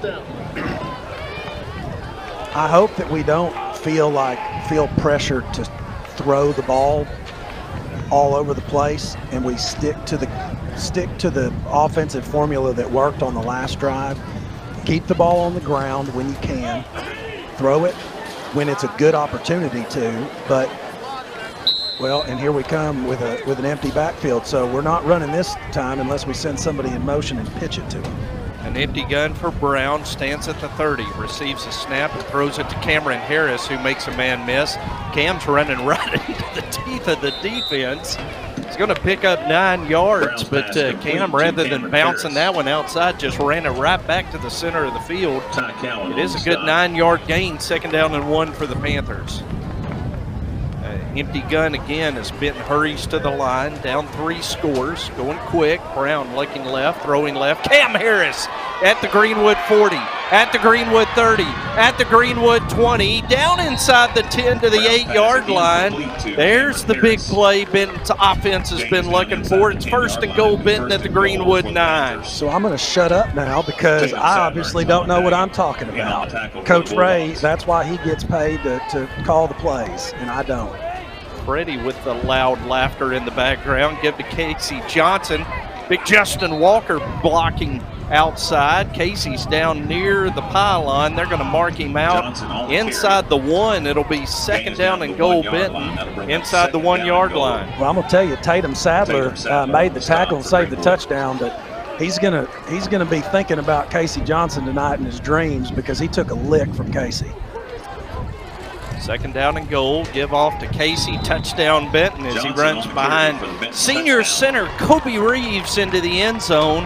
And that was a quick answer by the Benton Panthers to cut the lead to 35-20 with 7:59 to go in the third quarter. Brian Araujo is on for the extra point. Tim Kellum will hold. And Garrett Davis will snap. Panthers try to cut it to 14. Got a lineman running out there late. Plenty of time to get this extra point away. There's a snap and hold, and the kick by Araujo is up. And it is no good. He hooked it to the left, and Greenwood is going to stay with a 15-point lead, 35-20. But I like what I saw out of the Panther offense that time. Big plays, and they got Cameron Harris involved. Yeah, they obviously saw something and made an adjustment at halftime, because we haven't seen our receivers be that wide open, really, other than that the drive going down late in the second quarter, where Trevor Standridge was, basically sitting in the zone. So I'm not sure what they saw, but I really like that play call. When you put Cameron Harris in the open and put the ball in his hands, he can do something with it. When he runs north and south, the one where he ran right towards the defense, I know me and you both were thinking, no, that's not the right direction. Go the other way. 4 plays, 65 yards in 49 seconds. Well, and when you're down 3 scores, those quick strike drives, Dio, what you need offensively, but now the PDC's got to show up. Well, the only problem with that quick score is your defense was just on the field for how many plays? 12 plays, and they get a 3-minute break. Got to go back out there and stop them. So Brian Araujo will kick off into the wind, and he hits that one good. Fielded at the 10-yard line by Caden Brown. He's over the 20. Jaden Collinette makes the tackle at the 28-yard line, and that's where Greenwood will have it first down. So we've seen 12-play, 16-play, and 2 11-play drives for Greenwood offensively. It's time for the PDC to play some lockdown defense right here, Dio. Yeah. They're going to have to lock them down. Really, they're going to have to shut that quarterback run down. That's what's been causing us the most trouble, because it's been opening up get a stop right there. There you go, that little bubble screen to Wilkinson, and the Panthers played it well. John Durst, Patrick Shipp playing it well on the outside. A gain of 1 and 2nd and 9.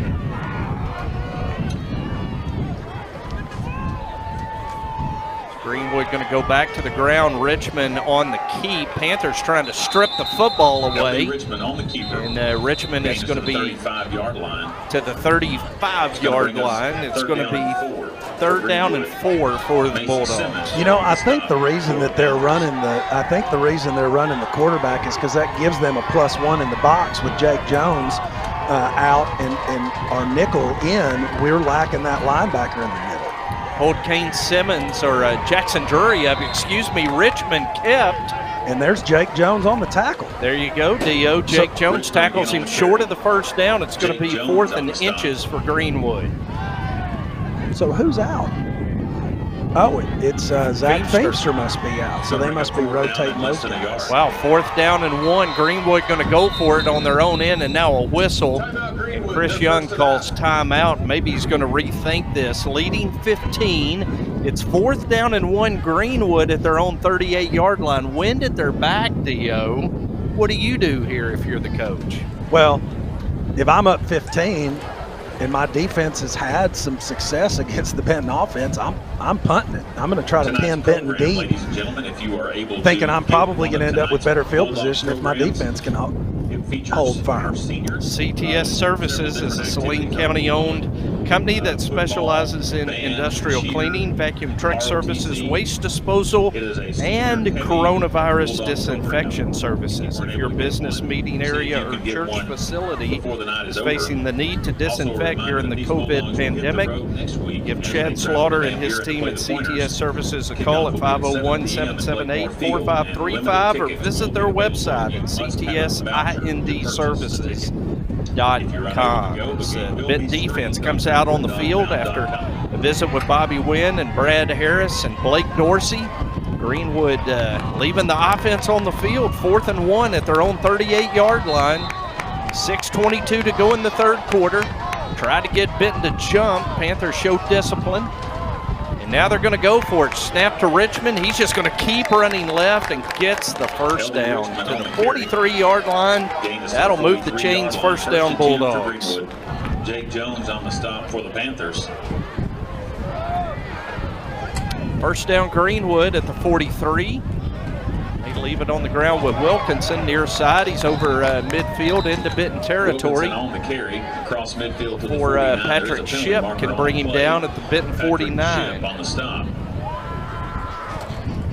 Holding on the offense, number 56. 10 yards. Oh, there we go. A little holding call on the offense. Gotta love that. Mason pumps his fist as the center, Ethan Cole, hit with a holding call, and that'll back up the Bulldogs. They're going to step that one off from the 41. Move it all the way. Well, they're going to move it to the 33. Stepped it off from the 43. It's 1st and 20 for Greenwood following the hold. Going to motion Wilkinson out of the backfield. Empty gun. Richmond drops back. Richmond throws. Catch in the seam by Carter. Cade Smith forced the fumble, but Jade Strozier was sitting right there to fall on it, Dio. I'm tired of calling that kid's name tonight, and we cause a turnover, but we cause it right into the hands of a Greenwood Bulldog. I mean, it rolled right on top of his shoestrings. First down, Greenwood. They go to Wilkinson on the ground. He's going to pick up yardage to the 43. Gain of 3. It'll be 2nd down and 7, and Jake Jones is getting a lot of action here in this second half. The 3 2nd down and 7 tackles on this. Well, subbing him in, he's doing a really good job. He doesn't hesitate. 2nd down and 7. They run the tunnel screen to Caden Brown, and boy, Benton was waiting on that one. Bo Wright ate him up at the line of scrimmage for no gain. No gain on the play. You know what he ate him up like, Jim? He ate him up like a blueberry brunch muffin. That's what I'm thinking. Purdy's eating them up. Have you ever had a good blueberry brunch muffin? They are the best. I love blueberry muffins. 3rd down and 7.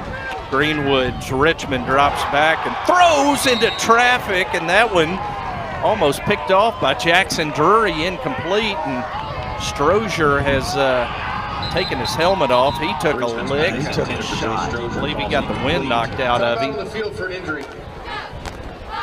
And it'll be 4th down as Strozier. He got his pigtails knocked off on that one. Yeah, he did. Gets a pat on the back from Jackson Drury. It'll be 4th down and 7 for Greenwood with exactly 5 minutes to go to go in the 3rd quarter. Greenwood leading 35-20. Strozier up and off the field under his own power. 4th down and 7. Bulldogs at the Benton 43.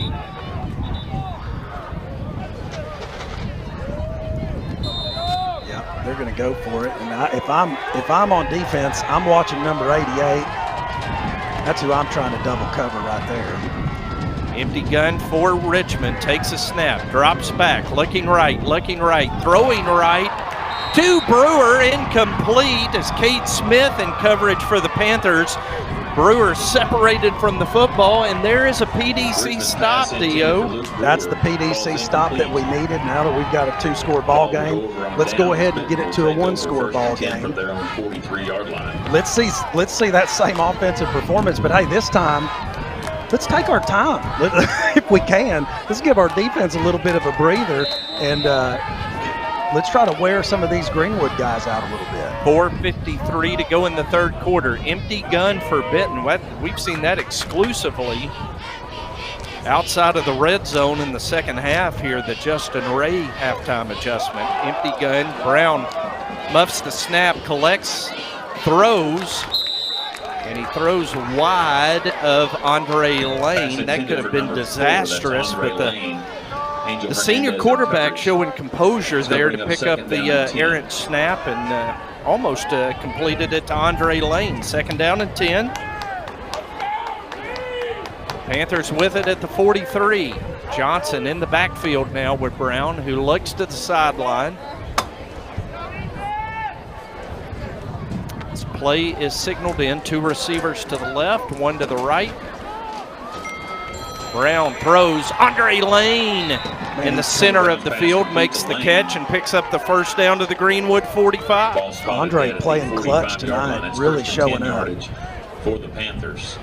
That's gutsy over the middle there. And Andre, with great confidence, great courage, picks up the 1st down to the Greenwood 45.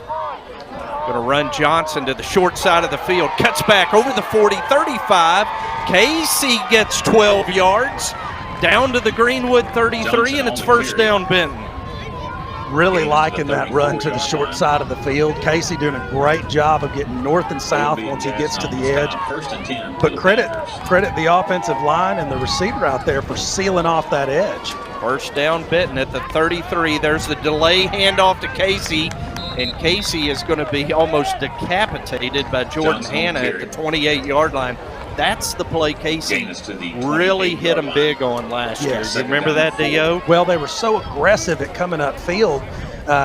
We had to use it to slow their defensive line down. 2nd down and 4. Flip it out to Trevor Standridge, who slips underneath a tackle and gets to the 28-yard line. That's back to the line of scrimmage, and it'll be 3rd down Panthers at the Greenwood 28. Pass to Standridge is complete.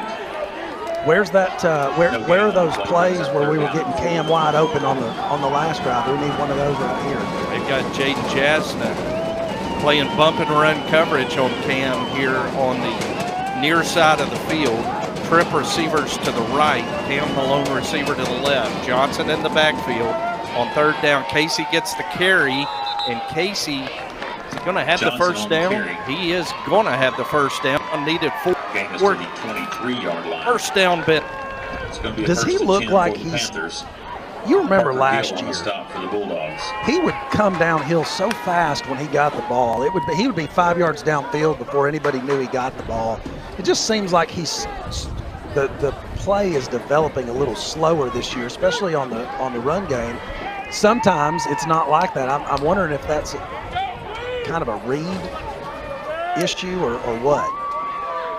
First down Benton at the Greenwood 23 as Casey's going to get it on the swing pass. He is going to be knocked to the ground. Is coming up very aggressively. Colt Owenby to make the stop. It's going to result in a loss of 3, and it'll be 2nd and 13. Well, credit the defender for great recognition. He saw that. He saw that bubble coming out of the backfield, and he did not hesitate to come up. Couldn't get a blocker on it. 3:16 to go in the 3rd quarter. Benton has it 2nd and 13 at the Bulldog 26. There's a slant to Andre Lane, and he could not hold on to it as Angel Hernandez knocked the ball loose from Andre, and it's 3rd down and 12 Panthers. Panthers trying to cut into a 35-20 Greenwood lead. Benton 3rd and 12 at the Bulldog 26-yard line. An empty gun for Garrett Brown on 3rd down. Ball on the right hash. As Benton moves right to left here in the 3rd quarter. Brought to you by Sanders Ground Essentials. Snap to Brown. He looks. He throws, and that's incomplete, and it'll be 4th down. Well, when the game matters, that's one of those really, and I couldn't tell if the defender was there, but that's one of those in traffic. And Jordan Parham's made some of those in traffic catches. You need that catch right there. They had it well defended. I will give them that. So 4th down, 4 receivers to the near side, 1 receiver far side on 4th and 12. 2:11 to go in the 3rd quarter. Brown takes a snap, looks left, now throws right for Cam Harris. Oh, it through his hands. Cam had the height advantage on Jaden Jasna and couldn't hold on to it at the goal line, and Greenwood will take over. Well, it started as a good drive. It just fizzled out. But I like the 4th and 12 play. You go to the height advantage. Cameron Harris being covered by a 5'10 cornerback. Cam couldn't hold on to it. It's 1st and 10 Greenwood following the 4th down stop, and they go to Wilkinson on the ground, and Wilkinson is going to pick up 9 yards before Jake Jones and Kane Simmons combine to bring him down. On the tackle for Benton. Was that a delayed draw? I couldn't really tell if it was just a straight handoff. The quarterback didn't really disguise it super well. Wilkinson right up the middle into Benton territory over midfield to the 45-yard line of the Panthers. Yeah, now they're taking advantage of that nickel coverage with no middle linebacker in there. That 5-2 front is not doing well against that. We get a penalty marker. Greenwood just trying to go as fast as they can. And we're going to get a false start against Greenwood. The left tackle, Braden Stein, moved, and that'll back them up 5. It'll be 1st and 15.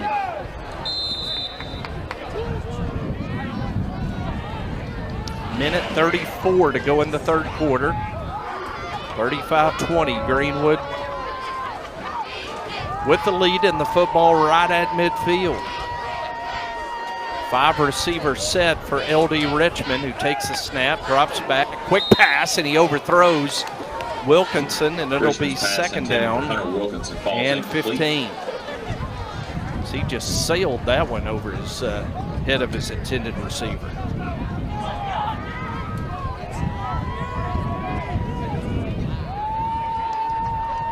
Second down and 15 Bulldogs. Again, 5 receiver set. Richmond drops back, looking right, lobbing it up for the right, intended for the big receiver Carter, and it was knocked away by Cade Smith. Good coverage by the Benton safety. And Carter's slow to get up. It'll be 3rd and 15. Yeah, he went up for it, and he came down right on that tailbone, it looked like. But the quarterback was throwing into what looked like almost triple coverage, three white jerseys all around him, and that's what you got to do to cover a big 6'5" receiver. A groan from Freddie, feeling his pace. Rich on 3rd and 15. He's picking his way. Oh my word! First down inside the 30, down near the 26-yard line. That's a 24-yard run on 3rd and 15 by the quarterback. Well, I'm going to take back my Barbara Bush comment from earlier because he's a little bit more spry than she would be. That run showed that. First down, Greenwood at the Benton 24. So Richmond drops back, has plenty of time, has Caden Brown, touchdown. Well, there's Caden Brown. Boy, and it looked for all the world like the Panthers had them stopped on 3rd and 15. Richmond scrambled for the first down, and then they immediately find a guy who has had a very silent night, their leading receiver, Caden Brown, for the touchdown, and Greenwood goes up 41-20. With 44 seconds to go in the third quarter, Luis Morales on for the extra point. And it is good, and the Bulldogs have pushed the lead to 22, 42-20 over Benton. Again this week, Greenwood, it turned on a dime. Panthers had it first down at the Greenwood 23 with a chance to cut it to 1 score. Yep. The tournament will take place now we're Tuesday back in to both the volleyball gym and the arena. Yeah, you just, on Wednesday and Thursday, I mean, this is a game you just can't make mistakes when you play a Greenwood team on the road. Yeah, well, and you think about last year, you can't play them at home with mistakes, much less on the road. And last year, that was really the difference in the ball game. Is Benton played a pretty mistake-free ball game last year to beat them, and tonight we have not executed as well as we needed to at all. Another chance for the offense here, and there's still plenty of game left as quick as these two teams are. And in the fourth quarter, he who's conditioned best has a pretty good chance. 42-20, Greenwood leads it, and Luis Morales will kick off for the Bulldogs. He'll have the wind at his back, and we've seen the kickoffs consistently go into the end zone when kicking left or right. There's Morales' boot, and this going to give Benton a chance at a return. And it's a good return. Over the 30, was that Kane Simmons? That was Kane back there returning that kickoff, Dio. Something we hadn't seen this year out of 22 in kickoff returns. Well, he attacked the run back just about like he attacks a running back. Yeah. That's the style of run back that you want to see out of a kick returner for sure. Ball spotted at out to the 36-yard line, and that's where Benton will put it in play with 36 seconds to go in the third quarter.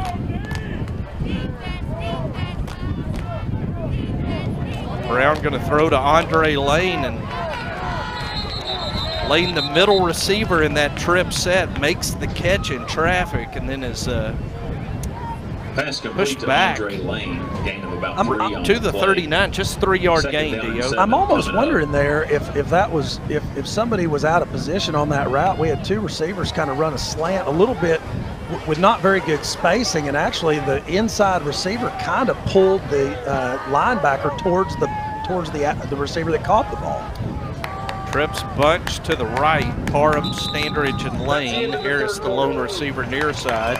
And the third quarter has expired. We have 1 quarter left tonight. From Smith Robinson Stadium in Greenwood, it's the Bulldogs 42 and the Benton Panthers 20. This is Benton Panther football on 106.7 The Ride and the Benton Football Network.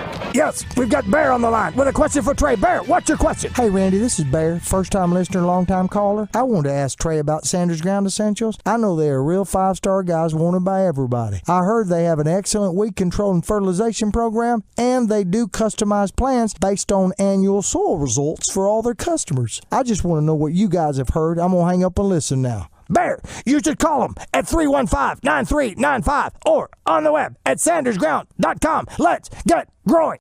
At Farmers Bank and Trust, we know banking isn't always top of mind. You've got other things to focus on, like getting the kids to soccer practice or mowing the lawn or grocery shopping. But our products and services are designed to fit your schedule and needs.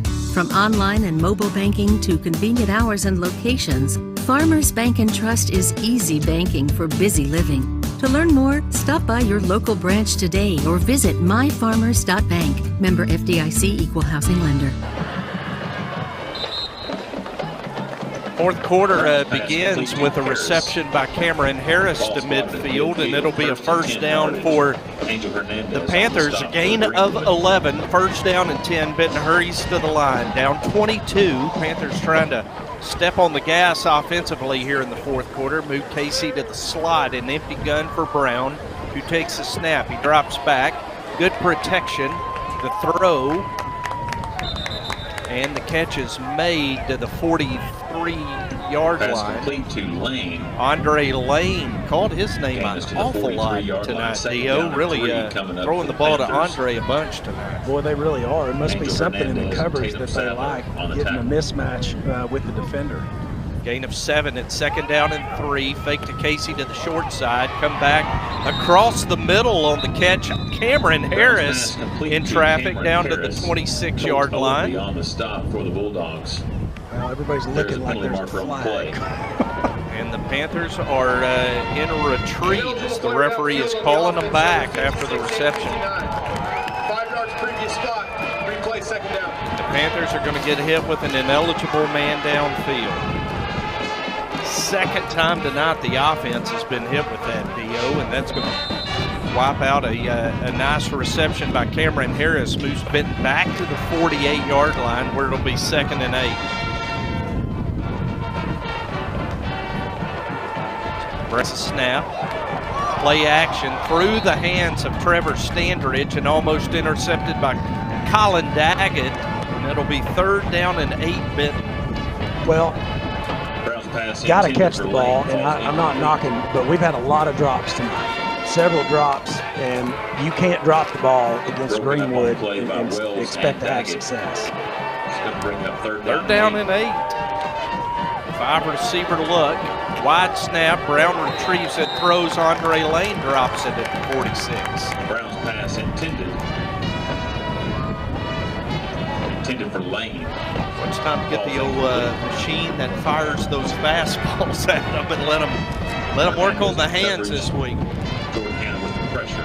It's going to bring up fourth down and 8. It's probably time to do some drill work now that the air's getting a little bit colder. I mean, they're up there. It's probably less than 49 degrees now. The sun's fully down, so put some gloves on. Timeout, Greenwood. Put the ball machine out. Fourth down and 8, and the Bulldogs are going to take a timeout. They're in mercy rule in the third quarter up in Bryant. The Hornets lead at 42-7 tonight over the Cabot Panthers. Looking here, Lake Hamilton 44-7 in the fourth quarter against Van Buren. That is a Wolf team that's going to come to town, Dio, next week 8-0. Yeah, and they're going to be fired up to play Benton. They always are. Always are. And no matter what kind of talent they have on their side of the ball, you can bet that Benton and Lake Hamilton is going to be a fantastic ball game. You know, this year going down to the wire, just like last year, it's the Benton, Greenwood, Lake Hamilton roller coaster to end the season. Panthers with Greenwood tonight, then Lake Hamilton next week, and then Lake Hamilton and Greenwood in week 10. So as it sits right now, 3 undefeated teams atop the standings, and it will all sort itself out. the remainder of tonight and the next 2 Friday nights. It's Benton with 4th and 8 at the Greenwood 48. Going to go for it, and Brown throws, and Jasna knocks it away from Cameron Harris, and Greenwood will take over after another 4th down stop of the Panthers. Greenwood will have the ball 1st and 10 from their 3 passes, 3 incompletions, 2 of which were drops. I don't know if that one was technically defended, batted away, or dropped, but you can't have that, not when you're down 3 scores. So 1st down Bulldogs as they go to Wilkinson, and boy, Kane Simmons with a great tackle in the open field of Wilkinson for a loss of 1. It'll be 2nd and 11. On the tackle. It's going to bring up 2nd down and 10. Well, at this point, the defense has got to really be playing for pride, not to let them have another score. Now look at Greenwood, Dio, after they have been in 5th gear all night, up by 22 in the 4th quarter. They are taking their sweet time, milking the clock at the 48. Richmond is going to keep coming near side, and he is going to be forced out of bounds. Coming up to make the tackle, John Durst and Mason Simmons. Mason Woolbright's calling for a hold on Mason Simmons. And he's going to get holding one. On the offense, number 55, 10 yards from the spot of the foul. Still 2nd down. That's kind of out there on the edge where everybody could see that one. Yeah. Not camouflaged particularly well, and that'll back Greenwood all the way back to the 35 following the hold. 2nd down and 23.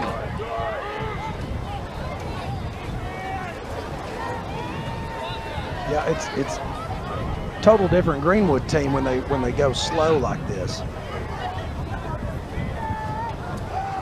Richmond takes the snap, drops back, firing to the far side of the field. Luke Brewer makes the catch. Richmond's pass complete to Chris Luke Bronson will gain is to push him midfield. out of bounds. Chris Bronson in coverage for the Panthers. At midfield, it'll be 3rd down and 8 for Greenwood. Need to get a stop here and force the punt. Panthers do have the wind at their back here in this 4th quarter, but Greenwood again huddles, takes their time here with 9:53 to go in the ball game. Richmond on the little delay counter to Wilkinson. Panthers played that one really well, Dio, that time. Wilkinson picks up just a yard, and it'll be 4th down. Yeah, and you would think, they're going to bring the punt team out, which is what you should do when you're up 3 scores and on the stop. You're barely over 50-yard line. So great job by the defense there of seeing that, because they ran it earlier on a 3rd and long and were able to have some success with it. That was that play that I think we thought was a draw, but it was that delayed counter. Looks a lot like a draw. 4th down and 7 for Greenwood, and they will punt it away.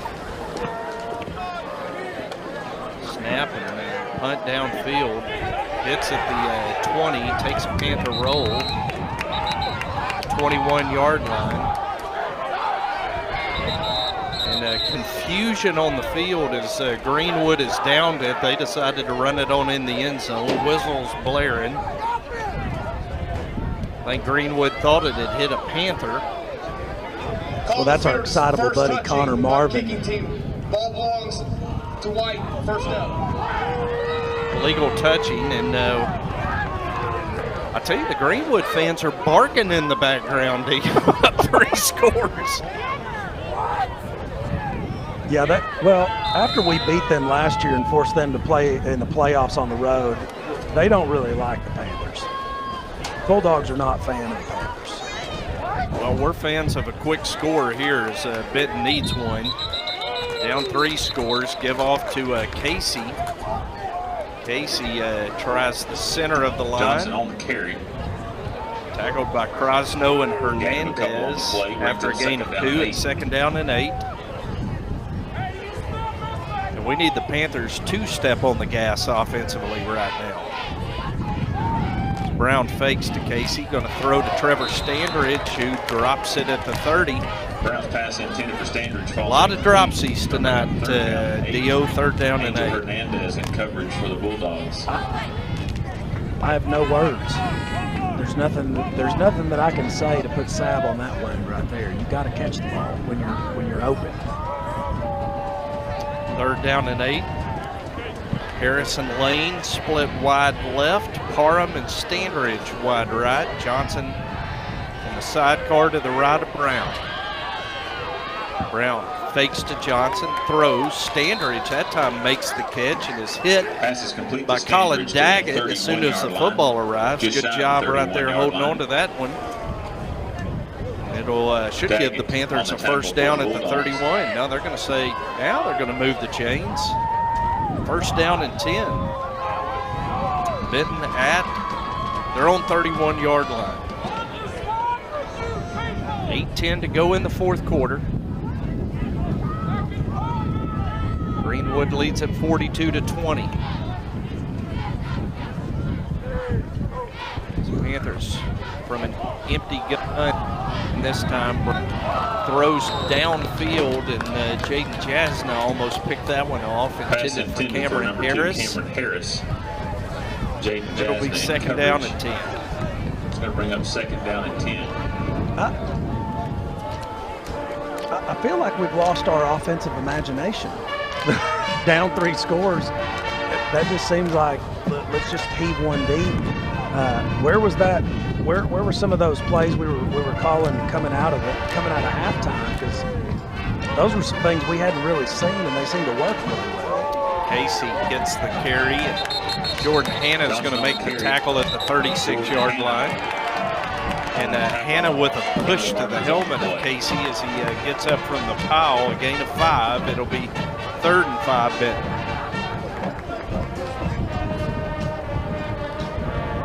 Yeah, Casey was looking well. There's some flags here in the backfield.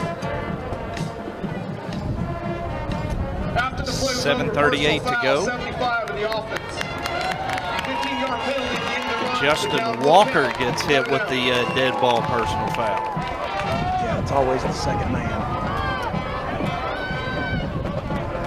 Christian Evans will check in on the offensive line for Benton. 4th quarter brought to you tonight by Cornerstone Home Lending.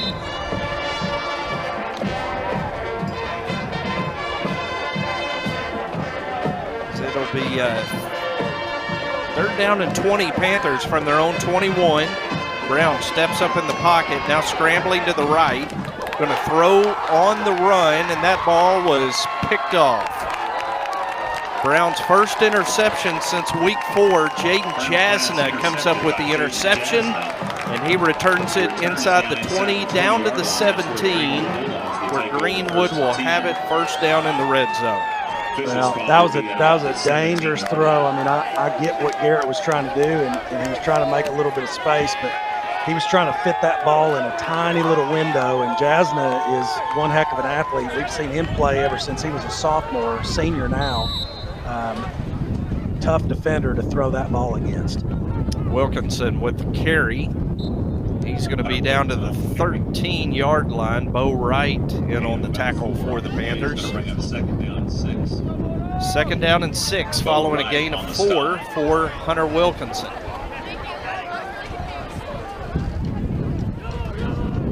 It's Greenwood going slow. They are milking the clock here. This drive began with 7:17 to go in the ball game.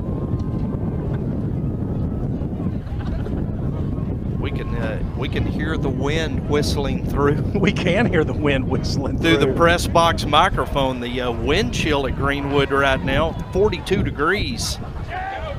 We are Peyton Brown on the jet sweep's going to be down to the 4-yard line, but a penalty thrown there on the edge, a likely hold coming up against Greenwood.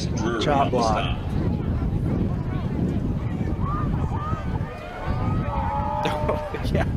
Yeah, how about waist on the offense, number 80, 15 yards from the spot of the foul. Replay 2nd down. You know, we talk about the comfort of what Chad Hendricks has allowed us to broadcast this game from here at the Everett headquarters tonight. Freddie is comfortable in here, and Mason and Molly and Jonathan Webb are out there in that windshield, bringing you the camera work of this. They've done a phenomenal job tonight in the cold. As Richmond, following the penalty, is going to keep. He's going to reverse his field. Now he's going to be dropped for a loss back at the 30-yard line by Drury and Jones. Lost back to the 30-yard line.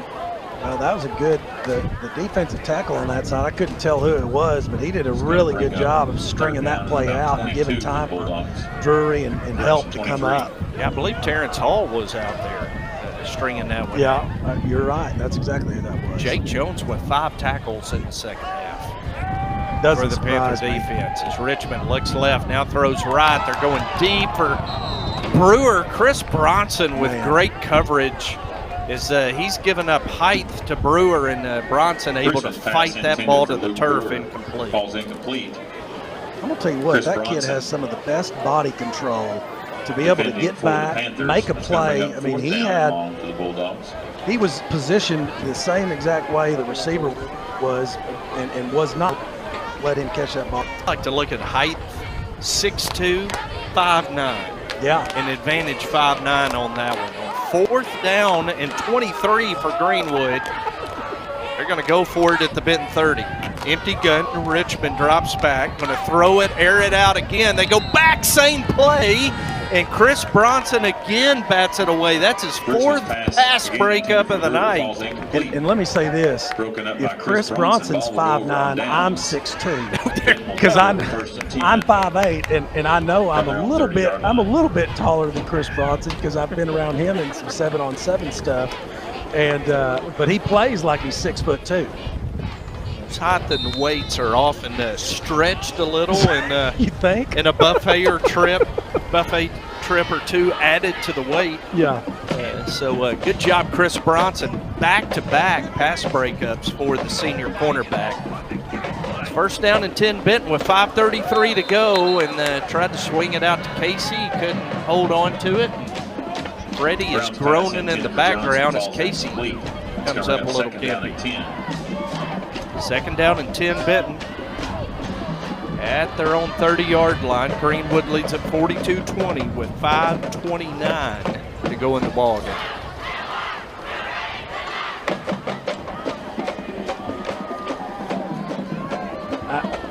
Jim, you've referenced on defense the PDC, and I've had a couple of people ask me, what does PDC stand for? And it stands for Panther Demolition Crew, although at times tonight we have not looked like a demolition crew. There's the throwback screen to Andre Lane over the 40. Andre's going to pick up 15 yards. Pass complete to Andre. You know what I love is we have to make that explanation a couple of times a year, which tells me our audience just sort of builds. Yes. That's year by year, game by game, and I like that. That's a great problem to have. 1st down and 10 following the 15-yard pickup on the pitch and catch to Lane.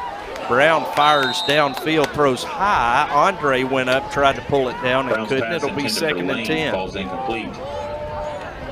Want to remind everybody tomorrow night is the big Street of Treats drive-through trunk or treat from 5 to 7:30 at the River Center parking lot. 8 o'clock, Hocus Pocus will be the drive-in movie brought to you by the City of Benton, Baxley, Penfield, Mouty Realtors, and Merchants and Farmers Bank. You've been looking for a COVID-safe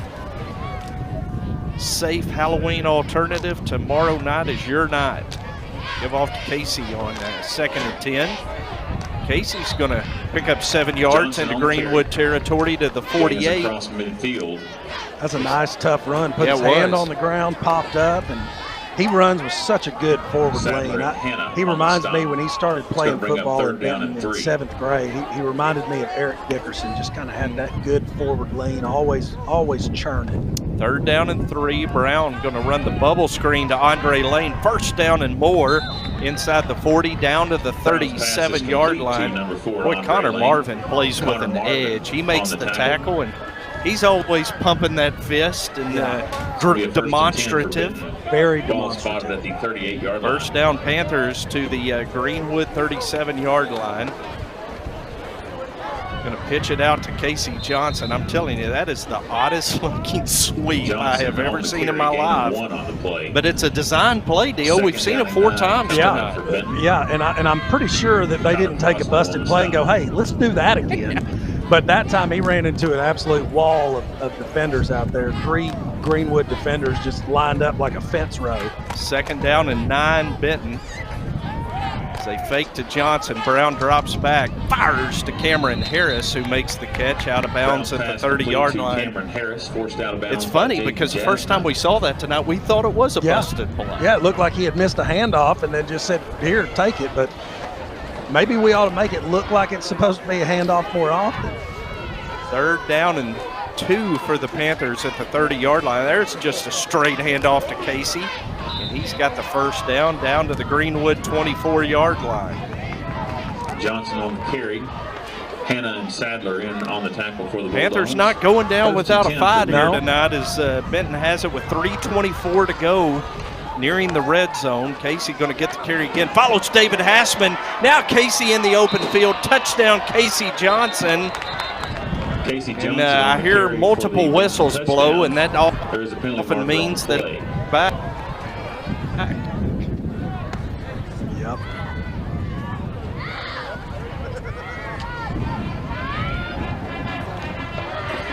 It's coming back pretty far.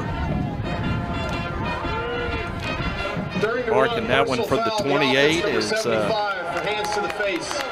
15 yards from the spot of the foul. Justin Walker picking up personal fouls in bundles here in this 4th quarter. Hands to the face call against Justin.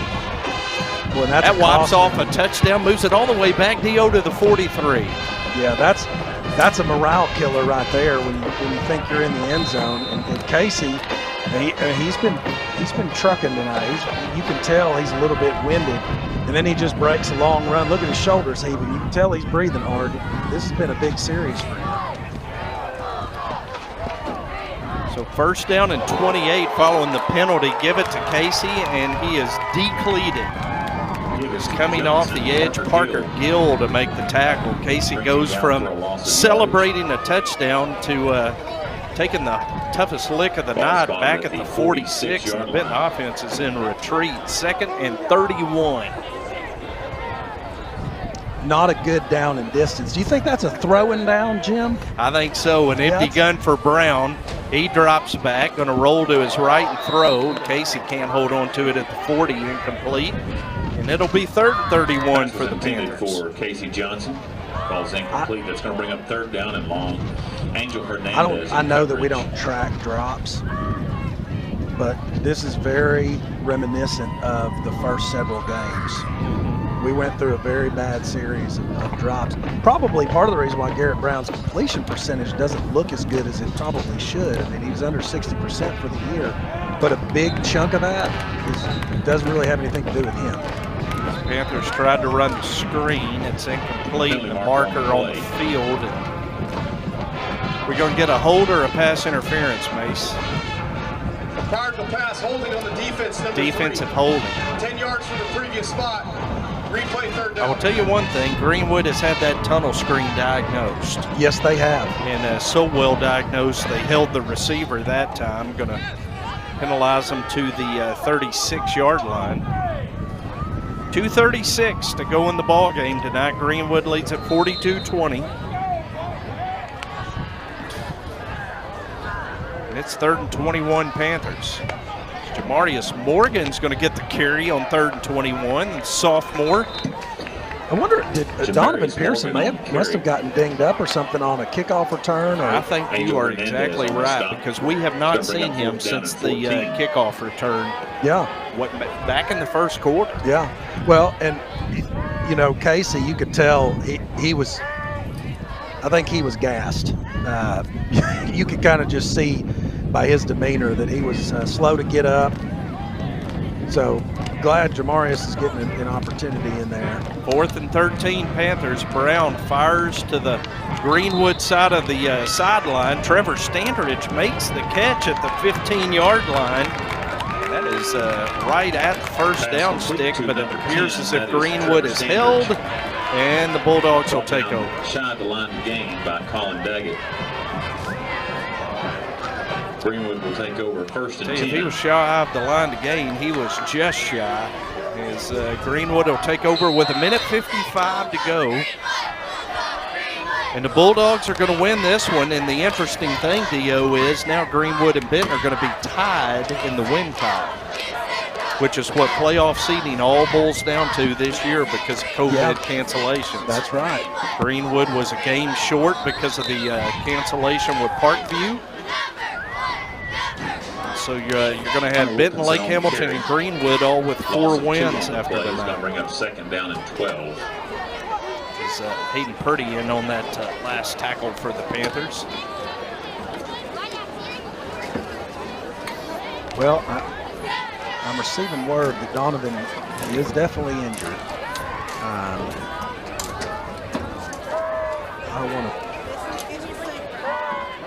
don't want to say anything that may not be confirmed yet, but hate that for that young man because he was having a great sophomore season. So hopefully it's something he can come back quickly from.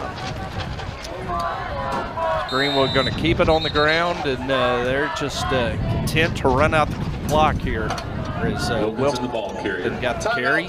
This is their first time out of the half. Zach Feimster on the tackle, and Brad Harris is going to take a timeout.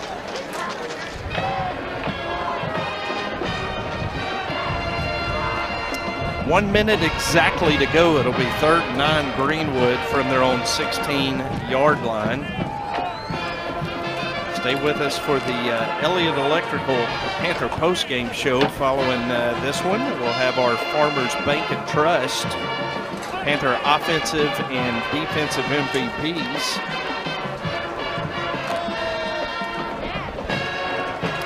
I want to remind you that the Lady Panthers will open state tournament play on Tuesday morning at 9 a.m. right there in Greenwood at the H.B. Stewart Arena. The Lady Panthers will take on the Nettleton Lady Raiders. And when they win that one, they'll go back the next day, Wednesday morning, and play again at 9 a.m. So, well, some early morning wake-up calls. Might need to just book a hotel room up there. More than one, I'm going to say, for Richmond's a volleyball pass team. complete to Jay Strozier. But Strozier on the catch, Bronson on the tackle, and Brad Harris going to take another timeout. Get the ball back for the offense with under a minute to play. So I did get confirmation. Donovan Pearson has an injury to his collarbone, going for X-rays in the morning. So hope it's one of those. If it's a break or something like that, hope it's one of the minor ones. Something you can come back from quickly. What was that 2017? We had about 806 collarbone injuries. Oh my gosh! Well, Peyton Hudgens was a senior, so that was last year. No, Peyton Hudgens was a sophomore. That's right, he was a sophomore. It was that group's sophomore year, and it seemed like we lost 2 or 3 kids a week to collarbones. Oh yeah. Well, you notice we had a lot of injuries, knee injuries. So changed out that turf this year. Now we haven't played the same number of home games yet, but so far a lot fewer injuries. I really do believe that turf, just the technology that has advanced turf in 10 years was enough to make a huge difference, because that field was painful to fall on. Yeah. So 4th down, Greenwood's going to punt it away. 51 seconds remaining. Timeout, Greenwood. This is their final timeout of the half. As the Greenwood fans sing the goodbye song, they call a timeout inexplicably before they punt. To rub salt in the wound, so they can sing a little longer? I don't know. Up 22 in the 4th quarter with 51 seconds to go, and they're going to take a timeout on a punt. Well, you got to make sure you're lined up right. I mean, I'm not really sure why they would do that. I guess he's just not wanting to allow maybe a block and a quick score. What's the time left? We don't have the clock. 51 seconds. A minute 51 or just 50? Just 50. Well, we ain't scoring 3 times. I don't know why you call a timeout there at all. block punt would be real nice right here as Greenwood snap back. There's the punt. It is a high, short punt. It is going to hit at the 35 and be down right there by Jaden Jasna. So the Panthers just 35 yards away, Dio. And that's where Benton will take over first. A little confidence drive here to end this Friday night and go into next week. Another massive matchup with Lake Hamilton next week. Yeah, you got that. You know, they described it as the triangle with Lake Hamilton, Benton, and Greenwood all vying for that top spot. And after this game, depending on the outcome of next week's game, that showdown in Week 10 between Greenwood and Lake Hamilton, I mean, that could be a preview of the state championship. Trevor Standridge makes the catch, and he's down the sideline. In the red zone to the 18-yard line. It'll be 1st and 10 Panthers at the Bulldog 18 with 36 seconds to go. Colin Daggett in coverage for the Bulldogs. We'll see if the Panthers can punch it in here at the end. Fake to Jamarius Morgan, pump fake. Brown throwing to the near side end zone intended for Harris. And it's knocked away by Jaden Jasna incomplete. Depending on the I'm about ready for Jasna and Wilkinson to graduate. Man, I'm going to tell you what, last year, no, the year before last, Greenwood's quarterback, Peyton Holt, I swear he played for Greenwood for 5 years. Brown throws a strike to Andre Lane at the 5-yard line. It'll be 1st and goal Panthers. I'd love to see Andre get to the end zone tonight. He has been a difference maker on offense, and he's got to have close to 10 receptions tonight. Yeah, Brown takes a snap, drops, throws. Cameron Harris gets in the end zone. Touchdown Panthers. Complete to Cameron Harris for the Benton touchdown. As Brown to Harris makes it 42-26 with 12 seconds to go. So Panthers going to go for 2.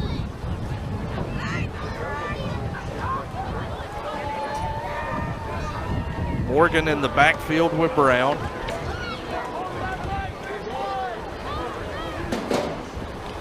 A little double reverse.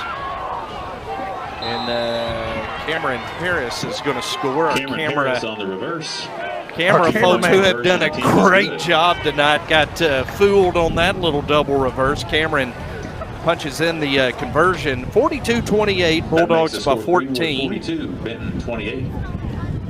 And if this score holds, Chuck Livingston of Hootens, Arkansas football will take over the title of Nostradamus from Dio, as his prediction was Greenwood by 14. Well, that's pretty impressive, and I have had some Nostradamus-like moments in my broadcast career for the Panthers. Although tonight, every time I mentioned something, they'd start doing it. Although I wasn't calling it, that was kind of odd. Could you dial up a onside kick recovery touchdown? You remember a la Woolbright last year? You know, an onside kick touchdown. Could you imagine coming back with 12 seconds and scoring 3 times with less than 51 seconds, basically? Let's do that. Let's have that onside kick. I don't think that's going to happen against a Greenwood team, though. Well, announcers always say stranger things have happened, but that would be the strangest. I think so. We'd definitely be on the ESPN Top 10. As Arajo is, just going to kick it deep, and that ball will be a touchback. Kickoff is into the end zone. We are about 1 knee away from this one going fine. 10 from their own 20-yard line. Well, the Greenwood home win streak of 36 games in a row is going to go to 37 games in a row. And the Panther 13-game conference win streak will come to a halt, but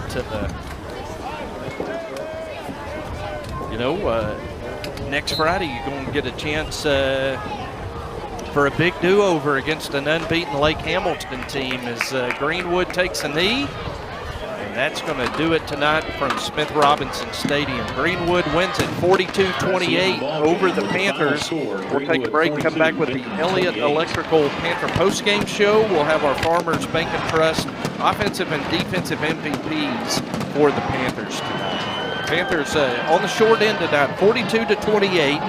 Come back with us for the postgame of Benton Panther football on 106.7 The Ride and the Benton Football Network. Our world has changed a lot in a short time. Your health and safety remain our #1 priority.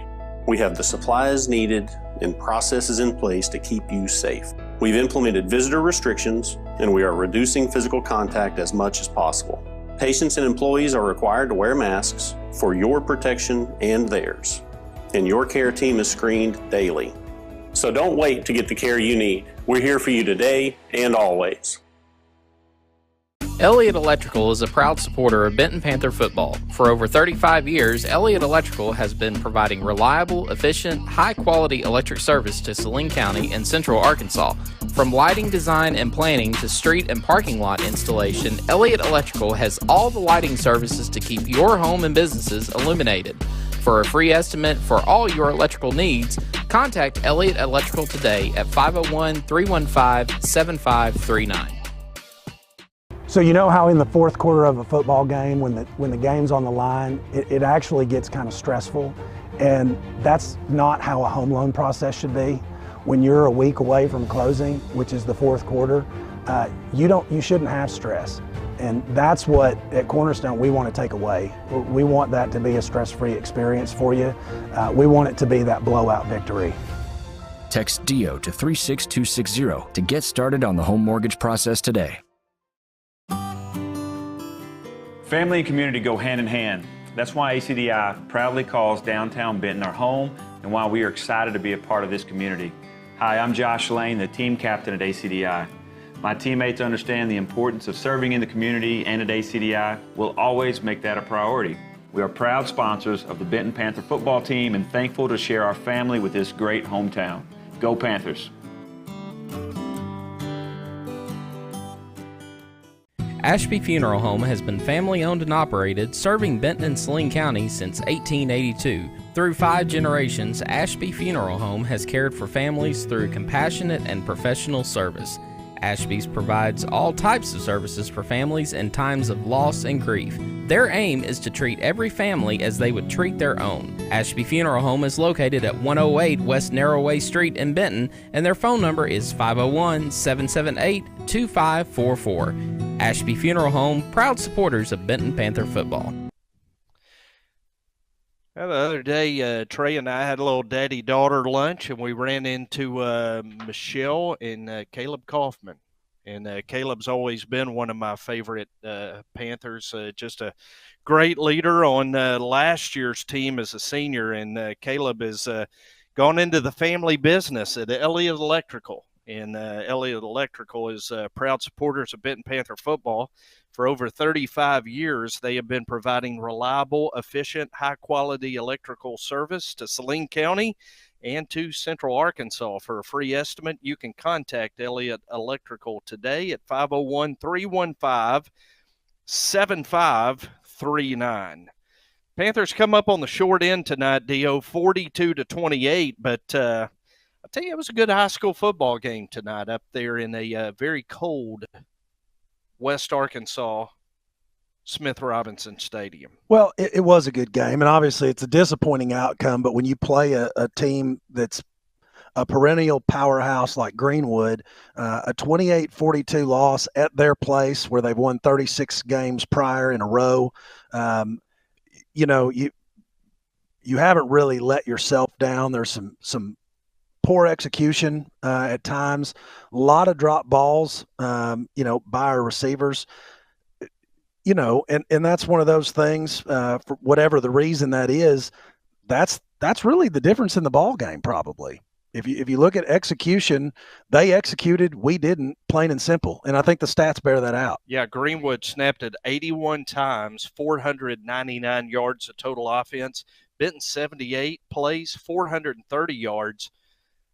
And I know you can't, but if you add back in all the drops, I mean, you're just about even at both teams right at the 500 mark offensively. Yeah. Well, and realistically, if we go back, 28-42, a 14-point game, but where we stop them and we're driving the ball, we had a couple of drops on the way to turning it back over when we were about to turn it to a one-score game.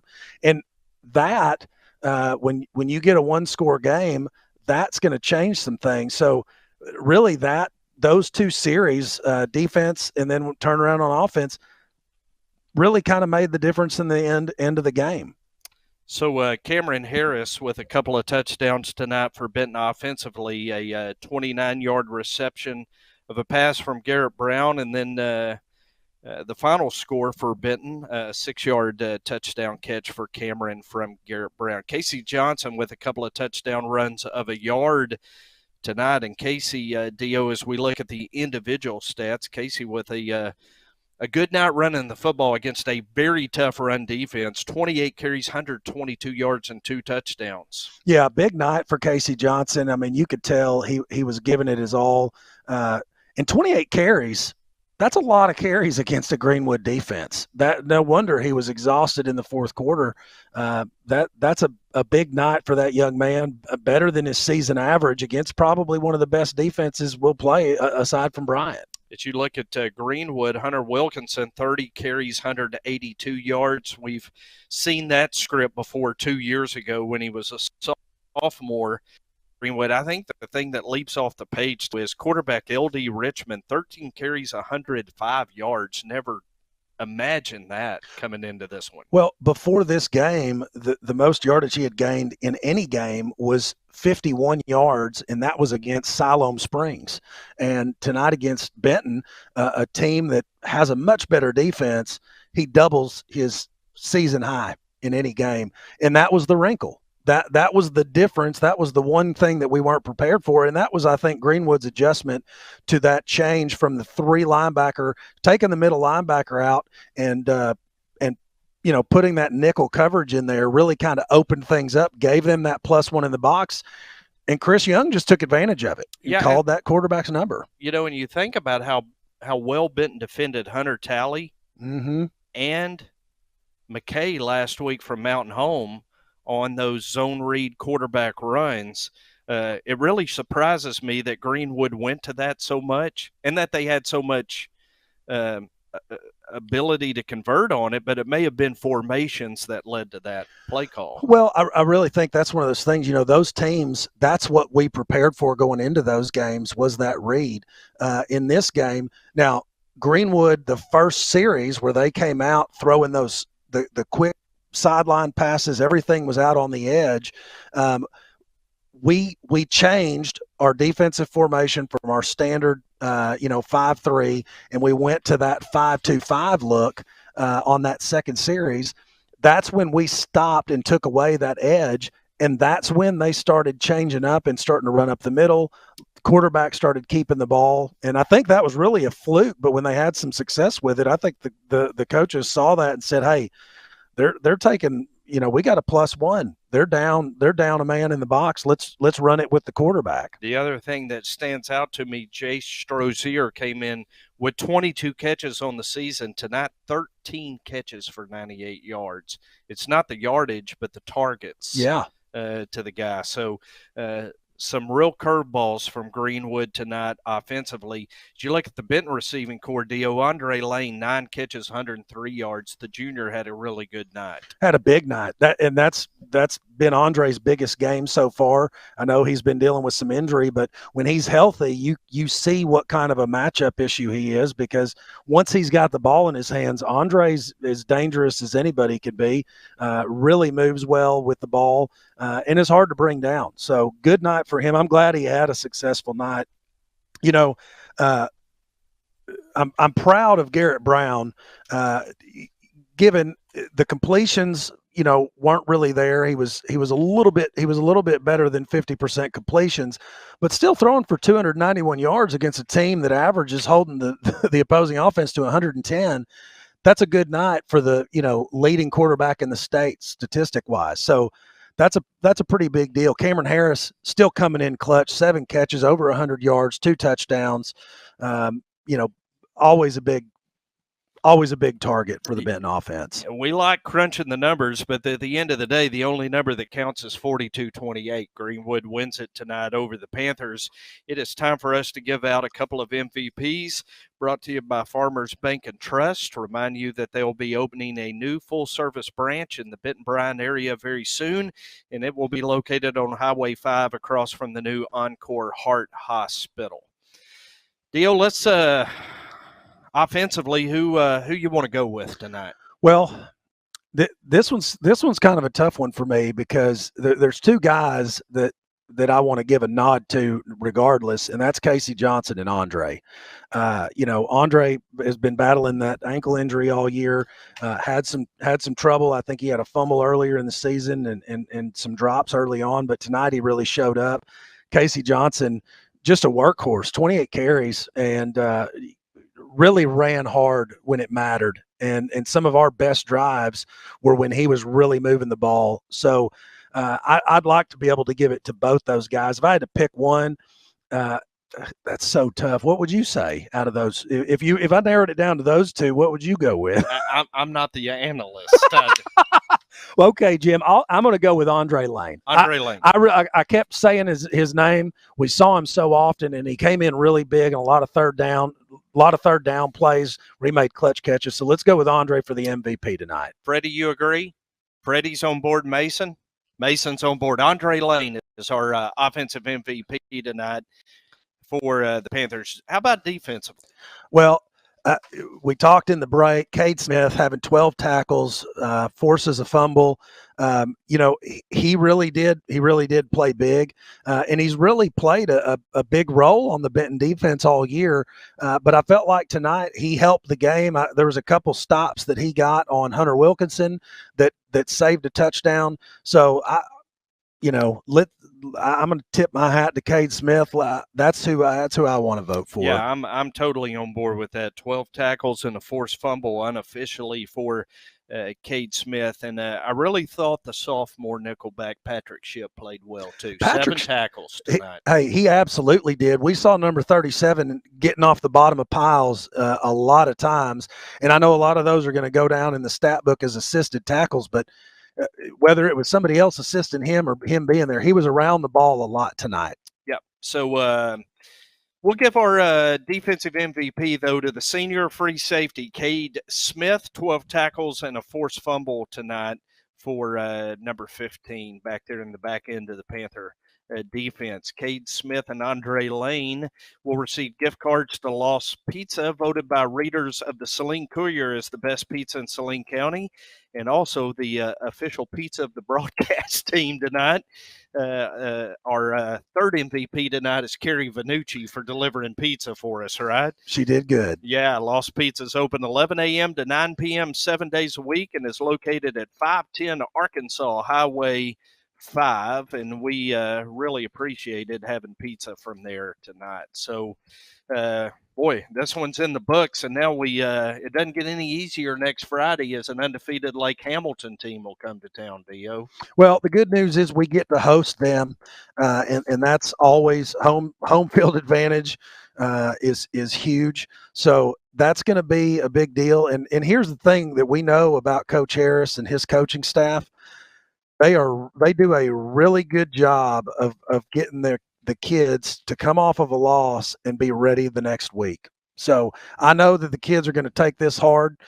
They've had this game circled, but next week's game now is just as important, if not even more important, now that we've got that loss on our record to Greenwood. So, and it's a Lake Hamilton team that defeated Van Buren tonight 44-7. So the Wolves are playing really good football as they come to Everett Field next week. Dio, final word from you tonight. Well, I'm thankful I don't have to make a 3-hour drive home right now is the final word.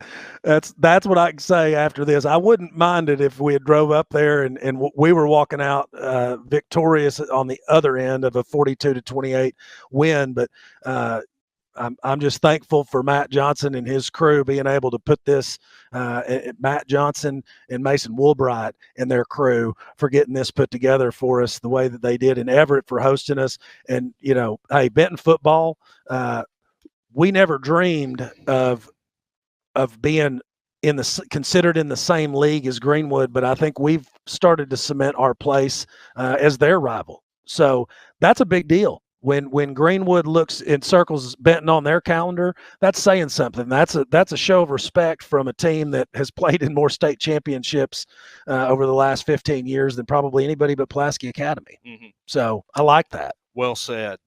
We are not getting ready to drive home on Highway 10 and dodge deer, right?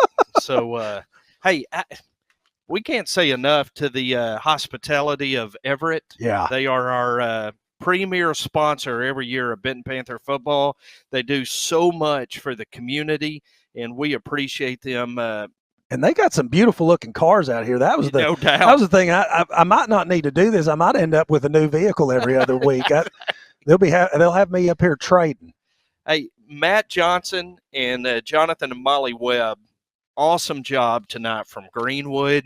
Mason for coming and being with us tonight here. Not only did he engineer this thing from the Everett conference room, but he also did some great statting for us of the drives and the time.